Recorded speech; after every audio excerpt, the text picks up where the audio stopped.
దేవుని యొక్క మహా ఉన్నతమైనటువంటి కృపను బట్టి గడిచినటువంటి వారమునకు ఆత్మ ఫలముల్లో నుండి ఎన్ని మనం పూర్తి చేసుకోవడానికి దేవుడి సహాయాన్ని అందించాడు. 5 భాగాల్ని పూర్తి చేసుకునేటువంటి మహా ఉన్నతమైన కృప దేవుడు మనందరి పట్ల కూడా అనుగ్రహించాడు. అందుని బట్టి నేను దేవుని స్తుతిస్తున్నాను. ఆత్మ ఫలము ఏమనగా అనేటువంటి అంశంలో తొలి 5 భాగాలైన తొలిగి 5 విషయాలు మనం పూర్తి చేసుకోవడానికి సహాయం అందించాడు. ఈ రోజు మనం ధ్యానించబోయే భాగం లేకపోతే ఆత్మ ఫలములో ఉన్నటువంటి 6వ రుచి ఏమిటి అనేటువంటిది మనం ధ్యానించే ముందు అసలు దేని గురించి మనం ధ్యానిస్తున్నామంటే ఈరోజు 6వ భాగం చెప్పాలి. మంచితనము. ఇది ఆత్మ ఫలములో తప్పక ఉండవలసినటువంటి లక్షణము, భాగమై ఉన్నది, రుచి కూడా ఉన్నది. మంచితనము. అయితే చాలామంది అనుకోవచ్చు, ఎందుకంటే మంచితనాన్ని కూడా ఆత్మఫలంలో పెట్టవలసినంత అవసరం ఏముందండి? మంచితనం అనేది ఇంచుమించుగా అందరిలో ఎంతో కొంత ఉండేటువంటిదే కదండి. కాబట్టి అంత గొప్ప ఆత్మఫలంలో ఇంత చిన్న మంచితనాన్ని దేవుడు జోడించడంలో దేవుడి యొక్క ఉద్దేశం ఏమేమి ఉండొచ్చండి అనే ఆలోచన కూడా ఉండొచ్చు మీ అందరికీ కూడా. మంచితనం అనేది మనం మాట్లాడుకునేటువంటి మంచి గురించి కాదు అక్కడ దేవుడు మాట్లాడేది.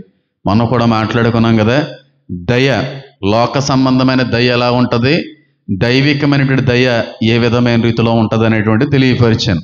మంచితనంలో కూడా లోక సంబంధమైనటువంటి మంచితనం ఉంది, దైవికమైనటువంటి మంచితనం అనేటువంటిది కూడా ఉంది. కాబట్టి ఈ రెండిట్ల మధ్యన ఉన్నటువంటి వ్యత్యాసం తెలియక చాలామంది సేవకులు, చాలామంది దైవజనులు, విశ్వాసులు కూడా పొరపడుతూ ఉంటారు. మంచితనం అనేటువంటిది మంచికి మాత్రమే సాదృశ్యంగా ఉంది అనేటువంటి విషయాన్ని బట్టి చాలాసార్లు చాలామంది తప్పుద్రోవ పడుతూ ఉంటారు.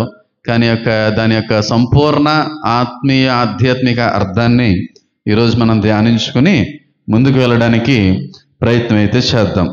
గలతీయులకు రాసిన పత్రిక 5వ అధ్యాయము 22వ వచనాన్ని ఒక్కసారి జ్ఞాపకం చేసుకుని తదుపరి భాగంలోకి వెళ్ళడానికి ప్రయత్నిద్దాం. చూడండి, చదవండి ఎవరైనా. ఆత్మఫలము ఏమనగా ప్రేమ, సంతోషము, సమాధానము, దీర్ఘశాంతము, దయాలుత్వము, 6వది మంచితనము.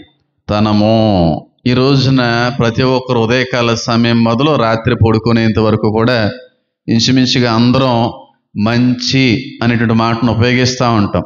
మంచి చెడుల గురించి మాట్లాడుకుంటూ ఉంటాం. పలానా వ్యక్తి మంచోడండి, పలానా ఆవిడ చాలా మంచి ఆవిడండి, వాళ్ళు చాలా మంచోళ్ళండి, ఆ కుటుంబం చాలా మంచి కుటుంబం అండి అని చెప్పి చాలాసార్లు ఒక వ్యక్తిని ఉద్దేశించి, లేకపోతే ఒక కుటుంబాన్ని ఉద్దేశించి, లేకపోతే ఒక సందర్భాన్ని ఉద్దేశించి వాళ్ళు మంచోళ్ళు, వీళ్ళు మంచోళ్ళు, ఆ కుటుంబం మంచిది, వాడు చాలా మంచోడు, వీడు చాలా మంచోడు, ఈమె చాలా మంచిది అని చెప్పి చాలాసార్లు మంచి మంచి మంచి అనే మాట వ్యక్తిని ఉద్దేశించి మాట్లాడుతూ ఉంటాం. మంచోళ్ళు మంచోళ్ళు అని చెప్పి నేను అడుగుతున్నాను, అసలు మంచి అంటే ఏంటి?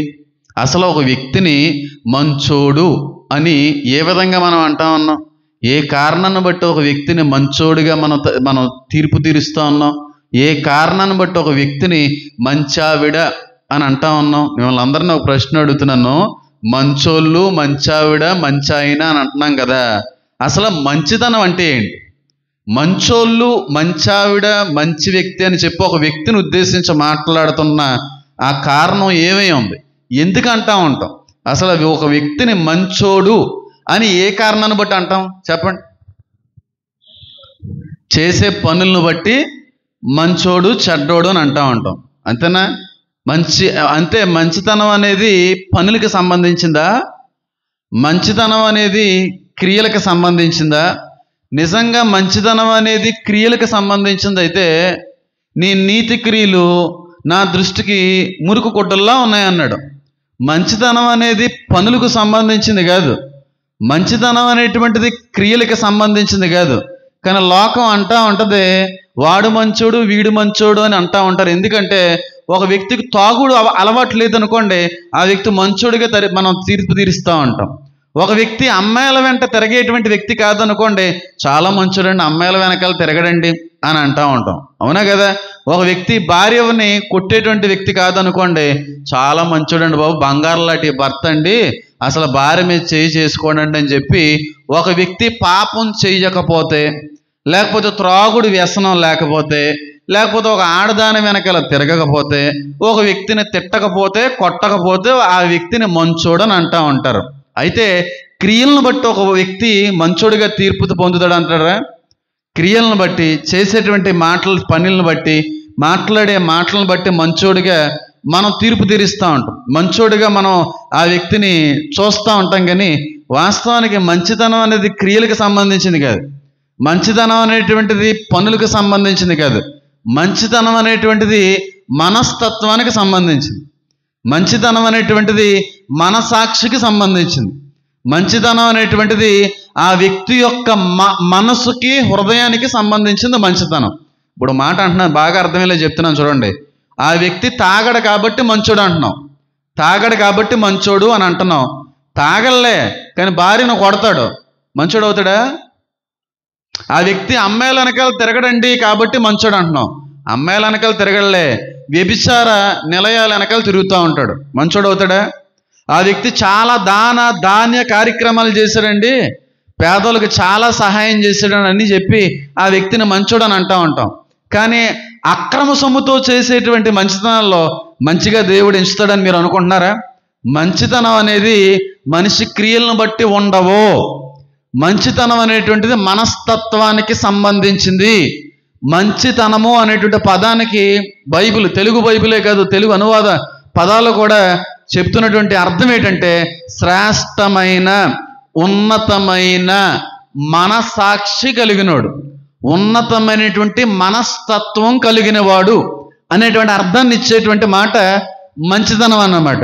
కాబట్టి క్రియలకు సంబంధించింది కాదు.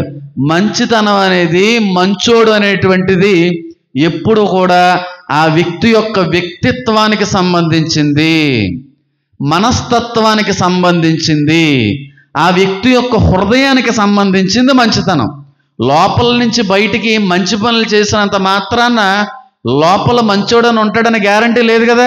ఇందాక అర్థమేలా చెప్పాను కదా, తాగడు కానీ భార్యను కొడతాడు, ఆడు మంచోడు ఎందుకు అవుతాడు? అమ్మాయిల వెనకాల తిరగడు కానీ వ్యభిచారులతో తిరుగుతూ ఉంటాడు, మంచోడు అవుతాడా? బోల్డ్ మందికి డబ్బులు ఇచ్చాడు కానీ ఇచ్చిన డబ్బు అంతా కూడా అన్యాయపు సొమ్మే, మరి మంచోడు అవుతాడా? అవడు. మంచోడు అనేది మనస్తత్వాన్ని బట్టి దేవుడు ఎప్పుడూ కూడా ఎంచుతూ ఉంటాడు. లోక సంబంధమైన మంచితనానికి, దైవికమైనటువంటి మంచితనానికి చాలా తేడా ఉంది. దైవికమైనటువంటి మంచితనం గురించి ఆత్మఫలం ఏమనగా అనేటువంటి ప్రస్తావనలో రాయబడింది. దైవికమైనటువంటి మంచితనం అంటే ఏంటి అనేది ఒక చిన్న ఎగ్జాంపుల్ చెప్పి ముందుకు వెళ్ళిపోవడానికి ప్రయత్నం అయితే చేస్తాను. ఒక వ్యక్తి ఉన్నాడు, ఆ వ్యక్తి యొక్క భార్య ఆయన వదిలేసి వెళ్ళిపోయింది.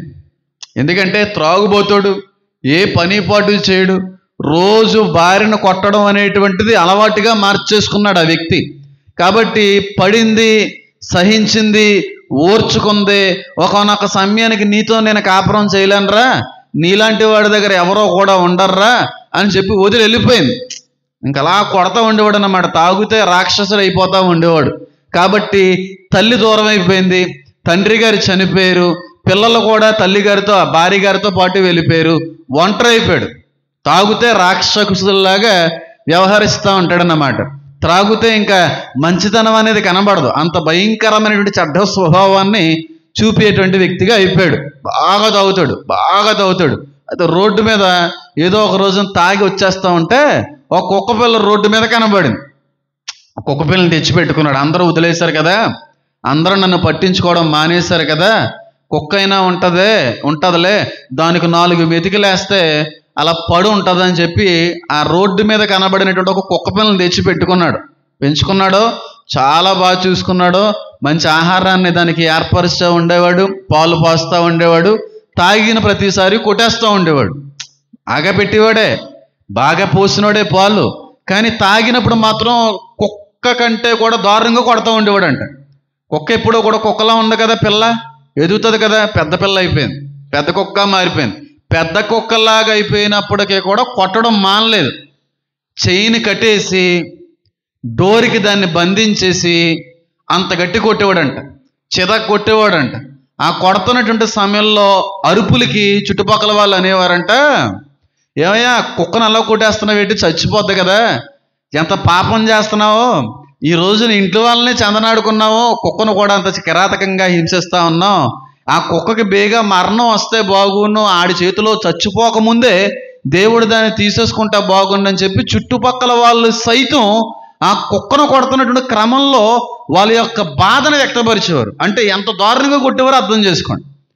అంత దారుణంగా కొట్టేవాడు, కట్టి కొట్టేవాడు, కొట్టేసేవాడు, అరిపేది, కాళ్ళు ఒక్కోసారి వంగిపోయి కాళ్ళకి బలమైన గాయాలు తగిలి 4-5 రోజులు పడుకున్నటువంటి కుక్క లెగలేకపోయేది.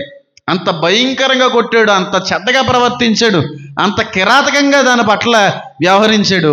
అదే వ్యక్తిని ఏ రోజు కూడా అదేం అనలేదు. ఒక రోజున ఇంకా గట్టి కొట్టేశాడంట. ఇంకెంత గట్టిగా కొట్టేశాడంటే కింద పడిపోయి ఇంక లేవలేకపోతా ఉందన్నమాట. కింద పడిపోయి ఇంక లేవలేకపోతా ఉంది. కనీసం ఓనర్ గారు వస్తే తోకను సైతం ఊపలేకపోతా ఉంది. దాని కాళ్ళ మీద అది నిలవబడేటువంటి సత్తువు కూడా లేకపోయింది. అంత గట్టి కొట్టేశాడు. కొట్టేసి బయటికి వెళ్ళిపోయాడు. మందు దుకాణానికి వెళ్ళిపోయి ఫుల్గా తాగేసి ఇంటికి వచ్చాడు. ఇంటికి వచ్చి లోపలికి సైతం వెళ్ళలేని పరిస్థితుల్లో ఆ కుక్క దగ్గరే పడిపోయాడు. తాగిన మత్తులో మందు ఎక్కువైపోయి ఆ గుమ్మం దగ్గరే పడిపోయాడు, కుక్క దగ్గరే పడిపోయాడు. చీకటి అయిపోయింది, లైట్ వేసేటువంటి వాళ్ళు కూడా ఎవరో లేకపోయారు. ఇంకా చిమ్మ చీకటికి అమ్మేసి ఇంకా రాత్రికాల సమయం అవుతున్నటువంటిది. ఆ సమయానికి ఆ కుక్క పక్కన పడిపోయి ఉన్నాడు. ఆ కుక్క మాత్రం లేవలేనటువంటి స్థితిలో ఉండిపోయింది. ఆ వ్యక్తిని ఏం పట్టించుకోవట్లేదు కుక్క, ఎందుకంటే ఇదే బలహీనం అయిపోయింది, దీని బతికే బాగాలేదు, దీని శరీరమే సహకరించట్లేదు. ఆ సమయంలో ఇంచుమించుగా 5 అడుగులు ఉన్నటువంటి ఒక త్రాచుపాము లోపలికి వచ్చేసిందండి. ఒక 5-6 అడుగులు త్రాచుపాము లోపలికి వచ్చేసి ఆ గేటు గుండా లోపలికి వస్తున్నటువంటి సమయంలో కుక్క దాన్ని కనిపెడతా ఉంది. కుక్క చూస్తూ ఉంది. అది రాగా నెమ్మదిగా తాగి పడిపోయినటువంటి వ్యక్తి యొక్క పాదాల దగ్గరికి వచ్చేసింది. ఆ పాదాల దగ్గరకు వచ్చేసినటువంటి సమయంలో ఎంత బలహీనంగా ఉన్నటువంటి కుక్క ఏం చేస్తుంది, పారిపోతుంది, లేదంటే పడుకుంటుంది. వేసే హ్యాండ్ని చచ్చిపోతే ఈ రోజుతో కర్మ వదిలేస్తుందని చెప్పి. కానీ ఆ కుక్క ఎక్కడ నా యజమానుడి యొక్క కాలునది కరుస్తే నా యజమానుడు చచ్చిపోతాడని దానికి అడ్డుపడి దాని యొక్క కాటుకి ఇది బలైపోయింది. పాము వేసిన కాటులన్నీ ఇది భరించింది. ఓనర్ గారి కాలు మీద మాత్రం పడినవ్వలేదు, ఓనర్ గారి కాలు దగ్గర వరకు కూడా రానివ్వలేదు. ఆ ఓనర్ గారి కాలు దగ్గరికి వచ్చి కొట్టేద్దాం అన్న ప్రతిసారి కూడా అంత బలహీనంగా ఉన్న కుక్క కూడా వెళ్ళి అడ్డుపడి దాని కాటులన్నీ ఇది వేయించుకొని చచ్చిపోయింది అన్నమాట. ఓనర్ గారు లెగిశారు, చుట్టుపక్కల వాళ్ళందరూ కూడా వచ్చారు. కుక్క చచ్చిపోయిందయ్యా, ఎంత మంచి కుక్క చూడు, ఎంత కొట్టినా సరే దాని విశ్వాసాన్ని మాత్రం చూపకుండా ఉండలేకపోయింది, నీకు బదులుగా పాముతో పోరాడి దాని ప్రాణాన్ని విడిచిపెట్టేసింది. అది మంచితనం అంటే, అది మంచితనం అంటే అది అంటే ఇంకా బాగా అర్థమయ్యేలా చెప్తాను చూడండి. ఒక వ్యక్తి నుంచి మనకి ఎంత శ్రమ ఎదురైనా, ఒక వ్యక్తి నుంచి ఎన్నిసార్లు మనం అన్యాయం చేయబడినా, ఒక వ్యక్తి మనల్ని ఎన్నిసార్లు దూషించినా, ఒక వ్యక్తిని బట్టి ఎన్నిసార్లు భయంకరమైనటువంటి పరిస్థితులు ఎదుర్కొన్నా ఆ వ్యక్తిని మంచి చెయ్యాలి, ఆ వ్యక్తి బాగుండాలి అని కోరుకోవడమే దైవికమైన మంచితనం. మనకు మంచి చేసేటువంటి వ్యక్తులు బాగుండాలి అని కోరుకోవడం మంచితనం కాదు, దాన్ని స్వార్థపూరితమైన తనం అంటారు, దాన్ని స్వార్థం అంటారు. మనకు ఒక వ్యక్తి చెడు చేస్తున్నప్పటికీ కూడా, ఒక వ్యక్తి మనకి కీడు జరిగిస్తున్నప్పటికీ కూడా, ఒక వ్యక్తి మన నాశనాన్ని కోరుకుంటున్నప్పటికీ కూడా ఆ వ్యక్తి బాగుండాలి, ఆ వ్యక్తి యొక్క మంచి కోరేవాడే మంచోడు. అది మనసుకు సంబంధించింది, మనస్తత్వానికి సంబంధించింది, వ్యక్తిత్వానికి సంబంధించింది ఈ మంచితనం. మనకు మంచి చేసేవాళ్ళు దేవుడు నిన్ను చిరకాలము కూడా దీవించును గాక అనడం గొప్పతనం కదండి. నిన్ను శపించేటువంటి వాళ్ళు, నిన్ను దూషించేటువంటి వాళ్ళని, నిన్ను కీడు కల్పించేటువంటి వ్యక్తుల యొక్క మంచిని కోరేవాడే నిజమైన మంచుడు. అంటే ఆ వ్యక్తి ఎప్పుడో కూడా, ఎదుటివాడు ఎప్పుడో కూడా బాగుండాలి, ఎదుటివాడి యొక్క మంచి ఎప్పుడూ కోరుకుంటా ఉంటాడు. నేను బాగోపోయినా పర్లేదు, నా ఎదుటిగా ఉన్న వ్యక్తి బాగోవాలి. అంటే ఆ వ్యక్తి చెడిపోతున్నా సరే ఎదుటివాడి యొక్క మంచిని కోరడం అనేది మంచితనం. ఆ మంచితనం ఈ మంచితనం ఒకటి కాదు. లోక సంబంధమైన మంచితనం అనే ఆత్మ సంబంధమైన మంచితనం అంటే నేను వాక్యం చెప్పడం ఎందుకు, దేవుడు అనేటువంటి వాడికి పేరు పెట్టడం ఎందుకు? మంచితనం అనేది ఈ వ్యక్తి ఎప్పుడూ బాగుండాలి, చిరకాలం బాగుండాలి, ఎప్పుడూ కూడా వర్ధిల్లాలి అని ఎదుటి వ్యక్తి యొక్క మంచిని, ఎదుటి వ్యక్తి యొక్క బాగుని కోరడం మంచితనం. ఆ వ్యక్తిని ఎంత హింసించినా, ఎంత బాధ పెట్టినా, ఎంత నష్టపరిచినా, ఎంత నాశనాన్ని తెచ్చిపెట్టినా బాగుండాలి, బాగుండాలి అనేది మనసులో ఉంటే మాటల్లో కూడా కనబడుతుంది. అది మంచితనం అంటే. అంటే ఆ వ్యక్తి నిండా మంచి తప్ప ఇంకేం ఉండకూడదండి. వాడి ఆలోచన మంచిగా ఉంటుంది, వాడి వ్యవహార శైలి మంచిగా ఉంటుంది, వాడి మాటలన్నీ మంచిగా ఉంటాయి, వాడి యొక్క నడవడికి మంచిదిగా ఉంటుంది. ఇంకా ఆ వ్యక్తి గురించి మాట్లాడుకుంటే మంచి తప్ప ఇంక చెడు మాట్లాడుకోవడానికి వీలుండదు. అదే మంచితనం అంటే. అంతేగాని మనల్ని ప్రేమించే వాళ్ళని, మనకి పెట్టే వాళ్ళని, మనం చూసే వాళ్ళు బాగుండాలని కోరుకోవడం మంచితనం కదరా. అది భయంకరమైన పాపం, స్వార్థం అంటాడు దేవుడు దాన్ని. ఒక వ్యక్తిని బట్టి మనం బాగుంటున్నామని ఆ వ్యక్తి బాగుండాలని కోరుకోవడం స్వార్థం. కరెక్టా కదా? మనకు ఒక వ్యక్తి నుంచి లాభం వస్తుంది కాబట్టి వాళ్ళు బాగుండాలని కోరుకోవడం స్వార్థం కదా. ఏ లాభమో లేనప్పటికీ కూడా, ఏ విధమైన మేలు వాళ్ళ నుంచి మనం పొందుకోలేనప్పటికీ కూడా వాళ్ళు బాగుండాలి, వాళ్ళు బాగుండాలి. ఇంకొక మాటలో చెప్పాలంటే మనం చచ్చిపోతూ కూడా ఎదుటి వ్యక్తిని బ్రతికించాలి అనేది మంచితనం. మనం మునిగిపోతూ కూడా ఒకరిని కాపాడడం అనేది మంచితనం. ఎంతమందికి అర్థమైంది? నేను ఇప్పుడు అడుగుతున్నాను, లోకంలో ఎవరన్నా అలా ఉంటారా? మరి మంచోడండి, మంచిదండి, మంచి కుటుంబం అండి అని ఎలాగంటున్నారా? ఈ అనుభవం ఉంటేనండి. నువ్వు ఎంత కీడు చేసినా, ఎంత నష్టపరిచినా, ఎన్ని విధాలుగా ఒక వ్యక్తిని నాశనం చేయాలని ఆలోచన నువ్వు కలిగి ఉన్నా, ఆ వ్యక్తి ఎప్పుడు కూడా నీ మంచే కోరతాడు చూడు, నీ బాగే కోరతాడు చూడు. అది మంచితనం అంటే. ఇది ఎక్కడ కనబడుతుంది అంటే తల్లిదండ్రుల్లో కనబడుతుంది, పిల్లల మీద అంతే, ఇంకెక్కడ కనబడదు. తల్లిదండ్రులు ఒకలే, ఎంత హింసించినా, ఎంత బాధ పెట్టినా, ఎంత నష్టపరిచినా పిల్లలు బాగుండాలని కోరుకుంటారు. ఈ లక్షణం ఇరుగు పొరుగు వాళ్ళ దగ్గర కనబడదు. ఈ లక్షణం లోకంలో మనం కనపరచలేం. సొంత కడుపును పుట్టిన పిల్లల దగ్గర మాత్రమే కనబడదు. ఇది మంచితనం అంటేనే. అంతేగాని దానాలు చేసేస్తానో, తాకుండా ఉంటానో, వ్యభిచరించకుండా ఉంటానో వాళ్ళు మంచోళ్ళు కాదు. అది కాకపోతే ఇంకోటి ఉంటుంది వాళ్ళలో. మంచితనం అనేది మనస్తత్వానికి సంబంధించినది. గ్రీకు భాషలో కూడా మనం పరిశీలించుకుంటే ఈ మంచితనం అనేటువంటి వర్డ్ దగ్గర అప్రైట్ ఇన్ హార్ట్ అని ఉంటుంది. అప్రైట్ ఇన్ హార్ట్, తెలుగులో దాన్ని యథార్థ హృదయం కలిగిన వారు అని అర్థం.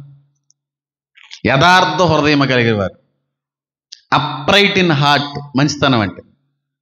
అంటే ఓ మాటలో చెప్పాలంటే ఆ వ్యక్తి ఎప్పుడూ కూడా ఖచ్చితంగా ఉంటాడు. మంచితనం అనేటువంటి స్వభావం కలిగినోడు కరెక్ట్గా మాట్లాడతాడు, నిక్కచ్చగా మాట్లాడతాడు, న్యాయంగా మాట్లాడతాడు, కరెక్ట్గానే ఉంటుంది, యథార్థంగానే మాట్లాడతాడు. అంతేగాని వీళ్ళు నా వాళ్ళు, వీళ్ళు నా వాళ్ళు కాదు కదా అని చెప్పి ఎదుటివాడిని ఏమో తప్పుపడుతూ అదే తప్పు మన వాళ్ళు చేస్తే కవర్ చేసుకోలేరు. వాళ్ళు ఎవరు చేసినా సరే ఎత్తే చూపుతారు. ఆ తప్పు బయట వాళ్ళు చేసినా, ఆ తప్పు మన ఇంట్లో చేసినా ఎవరినైనా ఖండిస్తారు. అంతేగాని వెనకేసుకొని రాలేం. కరెక్ట్గా ఉంటుంది ఆ వ్యక్తి యొక్క మనస్తత్వం, ఆ వ్యక్తి యొక్క మాట తీరు కరెక్ట్గా ఉంటుంది, ఆ వ్యక్తి యొక్క తీర్పు కరెక్ట్గా ఉంటుంది, ఆ వ్యక్తి యొక్క న్యాయం అంతా కూడా చాలా కరెక్ట్గా వ్యవహరిస్తూ ఉంటాడు. కరెక్ట్గా ఉంటుంది. ఇంకా బాగా చెప్పాలంటే చెప్తున్నా, ఆదికాండంలో ఇంచుమించుగా 10-12 సార్లు కనబడుతుంది. దేవుడికి అది మంచిగా కనబడెను, ఉదయించెను, సూర్యాస్తమం అయ్యను, సూర్యచంద్రులు నిర్మించిన తర్వాత దేవుడికి అది మంచిగా అనిపించను. మంచిగా అంటే కరెక్ట్గా అనిపించింది. కరెక్ట్గా మాట్లాడతాడు ఆ వ్యక్తి. ఇరుగు పొరుగు వాళ్ళ దగ్గర ఒకలాగా, ఇంటి వారి దగ్గరకు వచ్చే సమయానికి ఒకలాగా ఉండరు. ఎవరితో అయినా సరే ఒకే విధంగా మాట్లాడతాడు. ఎవరి విషయంలో అయినా సరే న్యాయంగానే మాట్లాడతాడు. అంతేగాని అది అలాంటిదండి, ఆడు అలాంటివాడండి అని అన్న వ్యక్తులు అలాంటి పని మన ఇంట్లో చేసిన మా యాదవ్ కూడా అలాంటిదేనండి, మావోడు కూడా అలాంటి వాడేనండి, దరిద్రం అండి, పాపిస్తుడండి, పాపిస్తుడండి, తప్పుడు జీవితం జీవించినోడండి అని అంటారు. కరెక్ట్గా ఉంటుంది వాళ్ళ లెవెల్, వాళ్ళ ఆలోచన విధానం కరెక్ట్గా ఉంటుంది. మా అమ్మగారిలో ఉంటుంది. ఏమిటి చెప్పమంటారా? ప్రసన్న గారు రాకముందు మా కొడుకు మంచోడు కాదు, మా కొడుకు బాగా చూసుకోవడం, మా కొడుకులో మార్పు లేదు, రావద్దు. అది మంచితనం అంటే.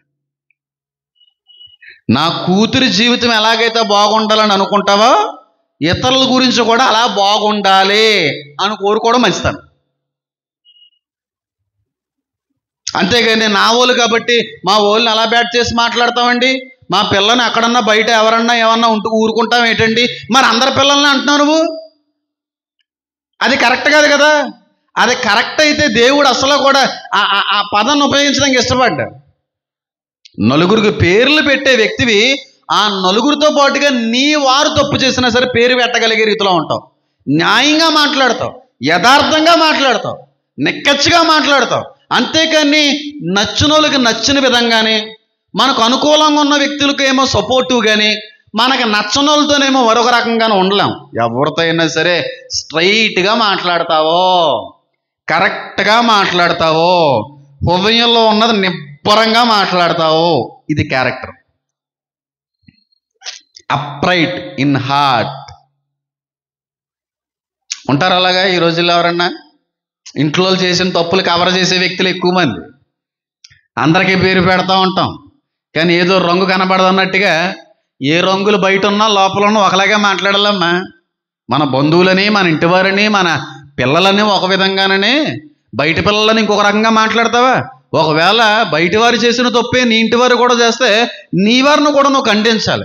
నీ వారి గురించి కూడా బయట చెడే మాట్లాడాలి. నా వాడు సరైనడు కాదండి, నా కూతురు సరైనది కాదండి, నా కొడుకు సరైనడు కాదండి, నా భర్త సరైన వ్యక్తి కాదండి, వాడు మారాలని కోరుకుంటున్నావు అని చెప్పి నెక్కచ్చగా ఉంటావు, స్ట్రైట్గా మాట్లాడతావు, రైట్గా మాట్లాడతావు, కరెక్ట్గా మాట్లాడతావు. అది మంచితనంలో ఒక లక్షణం, ఒక భాగం అంతే. ఎంతమందికి అర్థమైంది? ఉంటుంది ఎటలాడుగా. ఎంత బాగా సపోర్ట్ చేసుకుంటామండి మన పిల్లల్ని. అదే బయట పిల్లల గురించి మాట్లాడుకోవాలనుకుంటే గంటల గంటల తరబడి మాట్లాడుకుంటా ఉంటాం. అవునండి, అలా అటు పని చేసిందండి, దిక్కుమాల పెంపకం పెంచేసిందండి వాళ్ళ అమ్మ, పనికి మాలోడండి వాళ్ళ బాబు, చాలా ఎదవంటండి, టీషర్ట్లు వేసుకుని తిరిగిదంట, సగం సగం బట్టలు వేసుకుని తిరిగిదంట. నీ పిల్లల కోసం కూడా అలాగే మాట్లాడతావు. అలాగుంటే అలాగే మాట్లాడతావా? నీ పిల్లలు కూడా అదే తప్పు చేస్తే అదే మాట మాట్లాడగలవా? మాట్లాడగలిగితే నువ్వు మంచోడివే, నువ్వు రైట్ పర్సన్వి, కరెక్ట్ పర్సన్వి, స్ట్రైట్ పర్సన్వి. నేను అలాగే మాట్లాడతాను. చాలామంది అంటారు, ఏంటిని ఇలా స్ట్రైట్గా మాట్లాడతారు? పాస్టర్ గారి కుటుంబం గురించి కొన్నిసార్లు ఎవరైనా మంచి మాట్లాడతారు, కానీ కొన్నిసార్లు లోట్లు ఉన్నా సరే వాటిని దాచిపెట్టకుండా అది మంచోళ్ళ లక్షణం. మా తాత అలా దాచిపెట్టకుండా మాట్లాడేవాడు. మా ఇంట్లోనే లేదు సమాధానం, మా ఇంట్లోనే లేదు పరిశుద్ధత, మా ఇంట్లోనే లేదు నీతి. అలా మాట్లాడితే అక్కడ కూర్చొని ఎక్కడ వాక్యం అనమంటావయ్యా? సంఘస్థులందరూ అలా చూస్తుంటే ముఖం ఎక్కడ పెట్టుకోమంటావు? ఇలాగే మాట్లాడాలి. Correct fellow, right fellow, straight fellow. మనుషుల్లో కనబడే తొలి ప్రధానమే లక్షణం ఇది. కరెక్ట్గా ఉంటాడు, రైట్గా ఉంటాడు, స్ట్రైట్గా ఉంటాడు, నెక్కచ్చగా ఉంటాడు, ఎవరితో అయినా ఒకే రకంగా ఉంటాడు. అది ఇరుగు పొరుగు వాళ్ళైనా, ఇది వాళ్ళైనా, ఇంటి వాళ్ళైనా సమయం వచ్చిందంటే న్యాయంగానే మాట్లాడతారు. నా వాళ్ళు, బయటి వాళ్ళు అనే వ్యత్యాసం ఉండదు. ఎవరికైనా ఒకే రకమైన తీర్పు, ఎవరి గురించైనా ఒకే రకంగా మాట్లాడే విధానం, ఇది మంచితనం. నేను అడుగుతున్నాను, ఈ అనుభవం ఉందంటారా ఎవరిలైనా? ఈ అనుభవం ఉందా? మన పిల్లలు కానీ తప్పు చేస్తే కవర్ చేసుకునే వ్యక్తులు ఎక్కువ మంది, ఏదో రకంగా దాన్ని కప్పిపుచ్చేటువంటి వ్యక్తులు చాలామంది. అదే తప్పు బయట వాళ్ళు చేస్తే సంవత్సరాల తరబడి మాట్లాడుకునేటువంటి వ్యక్తిత్వాలు. వీళ్ళు మంచోళ్ళు కాదు, ఏటి చెప్పండి, చెడ్డవారు. నీ ఇరుగు పొరుగు గురిని ఏది ఆశించొద్దన్న దేవుడు, ఇరుగు పొరుగు వారి గురించి ఇచ్చకమలాడొద్దన్న దేవుడు, నీ పొరుగు వారి యొక్క ఆ రహస్యాలు బయట పెట్టొద్దన్న దేవుడు, ఇన్నిసార్లు అలా బయటల గురించి మాట్లాడుతున్నావంటే నిన్ను మంచోడిగా ఎంచుతాడా? మనకి ఎక్కడిచ్చాడండి ఆ అధికారం? ఒక వ్యక్తిని తీర్పు తీర్చడానికి, ఒక వ్యక్తిని అలాంటోడు ఇలాంటోడు అనడానికి మనకి దేవుడు ఎక్కడిచ్చాడు అధికారం? నువ్వు కరెక్ట్గా ఉన్నావు, నీ పుట్టుకలోనే పాపం ఉంది కదా, జన్మ పాపంలో నుంచి వచ్చినటువంటి వ్యక్తులం కదా. అందుకే కదా ఆ వ్యభిచారం చేసినటువంటి స్త్రీలు మీద రాళ్ళు విసురుతుంటే మీలో ఎవడన్నా పాపం చేయకుండా ఉంటే ఫస్ట్ రాయి ఎత్తండి అన్నారు. ఎవరన్నా ఎత్తారా? మరి మన జీవితంలో నన్ను లోట్లు పెట్టుకుని, మన ఫ్యామిలీస్లో అన్ని, మన కుటుంబాల్లో అన్ని తప్పుదలు పెట్టుకుని ఎదుటోళ్ళని తప్పు పడుతున్నావంటే, తప్పు పడితే తప్పు పట్టు, ఎదుటోళ్ళు తప్పు చేసినప్పుడు తప్పు అని చేశారని చెప్పాను. మరి నీ ఇంటి వాళ్ళు చేసినప్పుడు కూడా అలాగే అనాలి. అప్రైట్ ఇన్ హార్ట్, తెలుగులో యథార్థ హృదయులు. ఈ మంచితనానికి మనస్సాక్షికి విధేయులుగా ఉండడం అనేది కూడా మంచితనంలో ఒక లక్షణమే. చాలా అర్థాలు ఉన్నాయి, బోల్డ్ అంత విషయం అయితే ఉంది, కానీ అంతా మాట్లాడాలనుకోవట్లేదు. తెలుగులో దీన్ని యథార్థ హృదయులు అని అంటా ఉన్నారు. యథార్థ హృదయులు యథార్థంగా ఆరాధిస్తారు. యథార్థ హృదయులు యథార్థంగా జీవితాన్ని కలిగి ఉంటారు. వాళ్ళు మంచోళ్ళు, అంటే వాళ్ళు యథార్థంగా ప్రార్థించే వాళ్ళు మంచోళ్ళు. అంతేగాని ముఖమాటం కొరకు, ముఖస్థుతి కొరకు దేవుణ్ణి ఆరాధించే వాళ్ళు మంచోళ్ళు కాదు, వాళ్ళు చెడ్డవారే. యథార్థంగా ఆరాధించాలి. నిన్ను నీవుగా ఆయన పాద సన్నిధిలోకి వచ్చి ఆరాధించాలి. నువ్వు ఎలాంటి పాప జీవితాన్ని జీవిస్తున్నావో ఆ పాపం అంతటినీ కూడా దేవుని దగ్గర ఒప్పుకుంటూ ఆరాధించాలి. వాళ్ళు మంచోళ్ళు అంటే,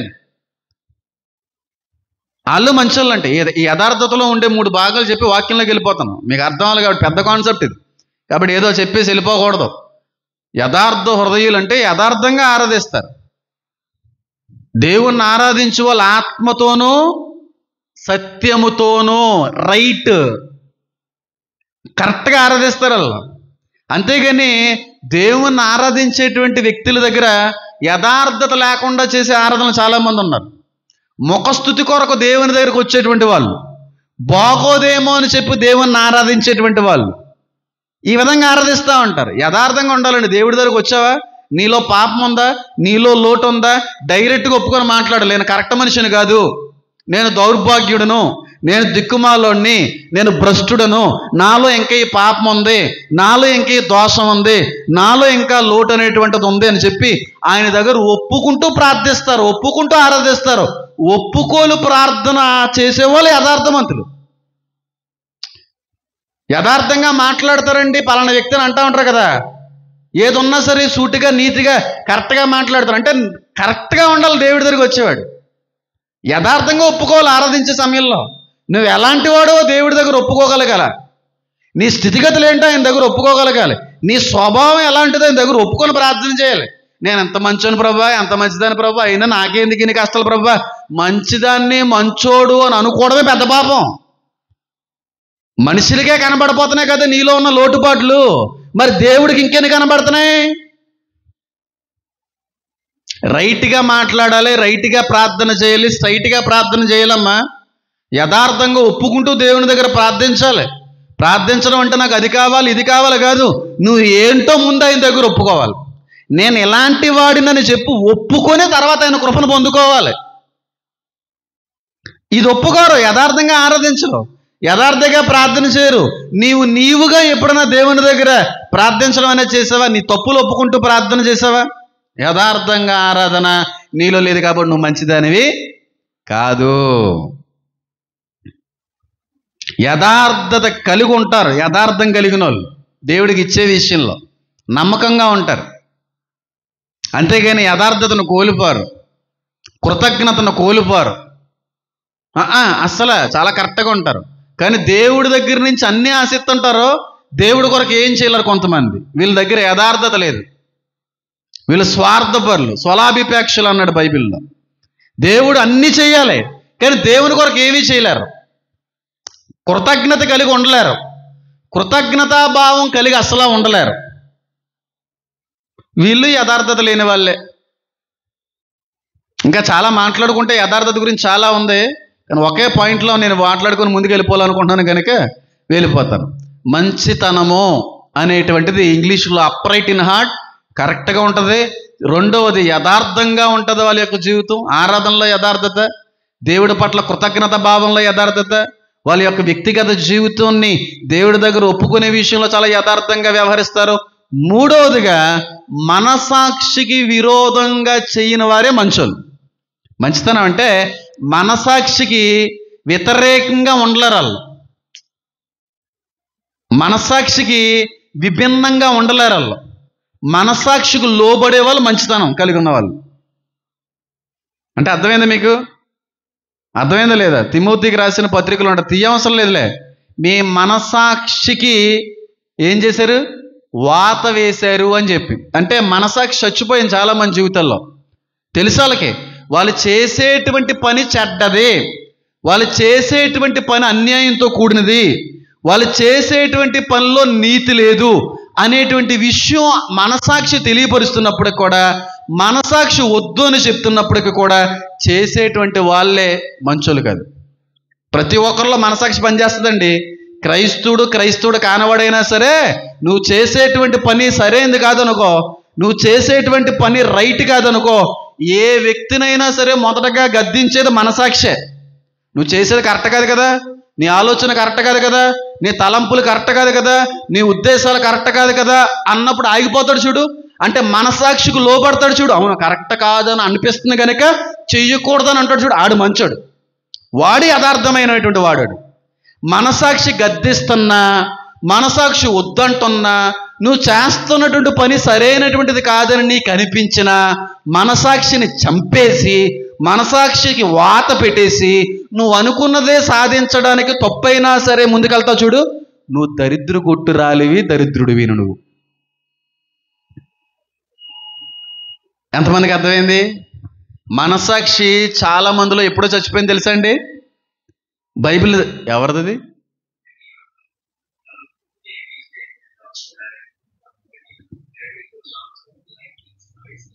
ఎమర్జెన్సీ అలర్ట్ వచ్చేస్తుందండి ఐఫోన్స్లో. బయటికి వెళ్ళొద్దు, ఉరుములు పడుతున్నాయి అని చెప్తూ ఉంటుంది అది అలర్ట్. మరి నాకు రాలేదు తిట్టిన అది పని చేయట్లేదా? లొకేషన్ ఆన్లో ఉండదు, బ్యాటరీ అయిపోద్దని. నీదప్పుడు నీకు పెట్టే అలర్ట్ ఉందేటి? అందరికి వస్తుందిట్రే, మాకు ఒక్కరికి వద్దు అనుకుంటాను నేను. అంటే లొకేషన్ ఆన్లో ఉంటుందా? మరి నాకు రాదు అలాగే. కాబట్టి మనస్సాక్షికి ఏం చేయబడాలి? లోబడాలి. మనస్సాక్షి వద్దంటదండి చాలాసార్లు, తెలుసా మీకు? స్టార్టింగ్లోనే పరిశుద్ధాత్మ దేవుడు మాట్లాడవలసిన అవసరం లేదు. మనస్సాక్షి మాట్లాడుతుంది మనతోని. నువ్వు చేసే పనుల్లో సరైనది కాదని అది మాట్లాడుతుంది, నీ ఆలోచన సరైనది కాదని అది మాట్లాడుతుంది. నువ్వేంటి వాళ్ళది ఆశిస్తున్నావు? నీది కాదు కదా, నువ్వేమన్నా కష్టపడ్డావా, నువ్వేమన్నా ప్రయాసపడ్డావా? మరి వాళ్ళెవరిదో ఆశించడానికి సిగ్గు అనిపించట్లేదు అని అంటది. సిగ్గు అనిపించడం ఏంటి, బలేటోళ్ళే, మరి ఇంకెవరికి వస్తుందో నాదే కదా అది అని చంపేస్తాం మనసాక్షిని, అని చంపేస్తారు మనసాక్షిని చాలామంది చాలాసార్లు. ఇంకా అందుకే తిమోతితో మాట్లాడుతూ పౌలు అంటాడు, మనసాక్షికి వాతేశారయ్యా మీరు, వాతేసేసారు మనసాక్షిని, చంపేసేదాన్ని. చాలా మందిలో మనసాక్షి పనిచేయట్లేదు, ఎప్పుడో చచ్చిపోయింది. అది చెప్పింది అయినా మాకు కావాలి మేము చెయ్యాలనుకున్నాం, ఇంకా నా మాట ఇంటలే కదని చంపేసాం దాన్ని, మనసాక్షిని. మనసాక్షిని ఒక మనిషి చంపేసుకున్నాడు కాబట్టి పరిశుద్ధాత్మ దేవుని యొక్క సహాయం అవసరం అవుతుంది. ఇప్పుడు మనసాక్షిని చంపేసి పరిశుద్ధాత్మని దుఃఖపరిచేస్తే నీకు వచ్చే యుగంలో కూడా ఏముండదు. నేను అడుగుతున్నాను, సూటిగా మాట్లాడుతున్నాను, మనసాక్షికి లోబడుతున్నామండి మనం? మనస్సాక్షి నువ్వు చేసేటువంటిది తప్పు చెడు అన్నప్పుడు మానేసుకుంటున్నావా? నీ ఆలోచన సరైనది కాదు అన్నప్పుడు మానేసుకుంటున్నావా? లేకపోతే నువ్వు అనుకున్నదే జరిగిస్తున్నావా? అంటే నువ్వు మంచోడు కాదు. మనస్సాక్షి ఎప్పుడు కూడా రైటే మాట్లాడతావు, రాంగ్ అసలు మాట్లాడదు. మనస్సాక్షి ఎప్పుడూ కూడా ఇతరులు రాశించదు. మనస్సాక్షి ఎప్పుడూ కూడా ఇరుగు పొరుగు వాళ్ళది కోరుకోదు. మనస్సాక్షి ఎప్పుడూ కూడా నువ్వు కష్టపడిన దాన్ని, కష్టపడని దాన్ని ఆశపడదు. నీది కాని దాన్ని ఆశపడవు, అది నిజమైన మంచితనం. నీకు అందులో కష్టం లేదు, ప్రయాస లేదు, ఏమీ లేదు, చెమటర్చలేదు, కానీ వాళ్ళది ఆశిస్తున్నావు చూడు, నువ్వు చాలా చెడ్డోడివి. మనసాక్షి ఖచ్చితంగా చెప్పే ఉంటుంది. సిగ్గు అనిపించట్లేదు? ఏదో మీ బాబుగాడు సంపాదించినట్టు, మీ అమ్మ ఏదో సంపాదించి ఇచ్చినట్టు, లేకపోతే మీ పిల్లలు ఏదో కష్టపడి ఇచ్చినట్టు, మీ భర్త గారు ఏదో కష్టపడి ఇచ్చినట్టు, వాళ్ళది వేసేసుకుందాము, వీళ్ళది వేసేసుకుందాము, వాళ్ళది రాయించేసుకుందాం అనుకోవడానికి సిగ్గేయట్లేదా నీకు? అన్నప్పుడు సిగ్గేస్తుంది. కరెక్ట్ కాదు నేను చేసేది, నాది కాదు కదా, నాది కష్టపడింది కాదు కదా అని ఒప్పుకునే ఆలోచన చంపుకుంటాడు చూడు, మనసాక్షిని బ్రతికించుకుంటాడు చూడు, వాడు మంచోడంటే, వాడు యథార్థవంతుడంటే, అప్రైట్ ఇన్ హార్ట్ అంటే వాడు, వ్యక్తిత్వంలో సూపర్ అంటే వాడు, శ్రేష్టమైన వ్యక్తిత్వం కలిగినోడు అంటే ఆడే మంచోడు దేవుడి దృష్టిలో. వాడే మంచోడు. నిజమైన యథార్థవంతుల్లో కనబడే తొలి అనుభవాలు చాలా చెప్పుకోవచ్చు. ఇంకో లక్ష్యం ఏంటంటేనమ్మా, పరాయలది ఆశించలేరమ్మా. ఒకవేళ ఆశించిన మనసాక్షి గద్దిస్తూ ఉంటుంది. అసలు ఒప్పుకోం మనం దాన్ని చేయడానికి. ఇంకా బాగా అర్థంలో చెప్తాను మనసాక్షి అంటే ఏంటో. యేసుక్రీస్తు ప్రభువారు మాట అంటారు, నువ్వు ఒక వ్యక్తి ఎడల మోహపు చూపు చూడడమే వ్యభిచరించిన దాంతో సమానం. అంటే చూడడమే అంటే ఆలోచనలో కూడా ఒక వ్యక్తిని నేను ఏదో రకంగా సాధించేయాలి, లాగేసుకోవాలని అనుకోడు ఆ వ్యక్తి. ఆశపడ్డావు, క్రియల్లో కాదు ఆలోచనలో కూడా తట్టదు.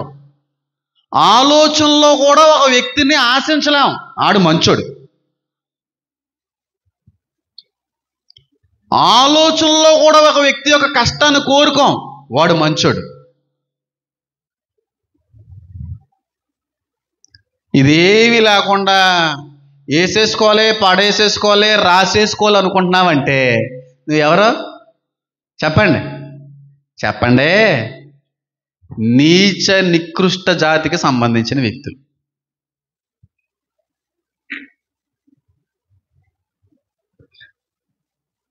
ఇప్పుడు బైబిల్ ఇక్కడ వదిలేసి వెళ్ళిపోయాడండి జయప్రకాష్. ఆ బైబిల్ నాది కాదు, ఆ బైబిల్ నేను దొంగిలిస్తానా? బాబోయ్, బైబిల్ అందులో అది నాది కాదు. బైబిల్ దగ్గర నీది కాదన్నప్పుడు అక్కడ వదిలేస్తున్నావు. మరి మిగతా విషయాలు ఎందుకు ఆశపడుతున్నావు? అది నీది కాదన్నప్పుడు ముట్టుకుంటావు దాన్ని. అది కాదని చెప్పి జాగ్రత్తగా దాన్ని భద్రపరిచాడు, వచ్చే వరకు కూడా దాన్ని సురక్షితంగా కాచి ఆడి చేతికి అప్పచెప్తాం. ఆ అనుభవాలు మిగతా వాటిలో రావట్లేదే, ఆస్తుల్లో కనబడట్లేదే, డబ్బులో కనబడట్లేదే, బంగారాల్లో ఎందుకు కనబడట్లేదు నాది కాదని? ఎందుకంటే నీలో మంచితనం లేదు, ఎప్పుడో సచ్చింది నీ మనసాక్షి. ఎంతమందికి అర్థమవుతుంది? అర్థమైన వాళ్ళు చేతులు ఎత్తండి.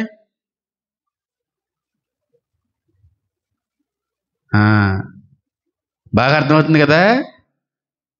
నువ్వు సత్తే నరకానికి వెళ్తావు. బైబిలు 10 ఆజ్ఞల్లో ఒక ఆజ్ఞ ఆచరించడం కాదండి, బైబిల్ అంతా కూడా 10 ఆజ్ఞలు లింకే ఉంటుంది. నీ పొరుగు అనేది ఏది కూడా ఆ ఆజ్ఞతిక్రమనే. పాపం వల్ల వచ్చే జీతము మరణము, మరణం వల్ల వచ్చే జీతము నిత్య నరకము. ఎక్కడ ఉంది లింకు? నీ పొరుగు వాళ్ళని ఏది ఆశించదన్నావు.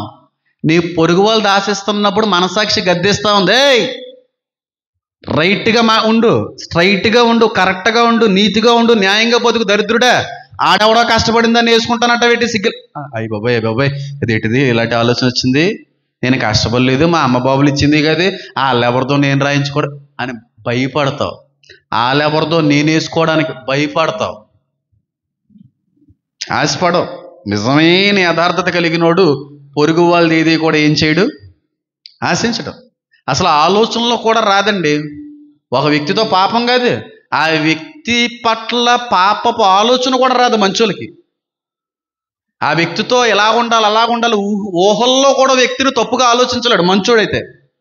ఈ అనుభవం అంటే ఊహల్లో కూడా కల్లో కూడా ఒక వ్యక్తి మీద చెడ్డ ఆలోచన రాదు, చెడ్డ తలంపు రాదు, తప్పుడుగా ఊహించుకోవడం రాదు మంచోడు అయితే.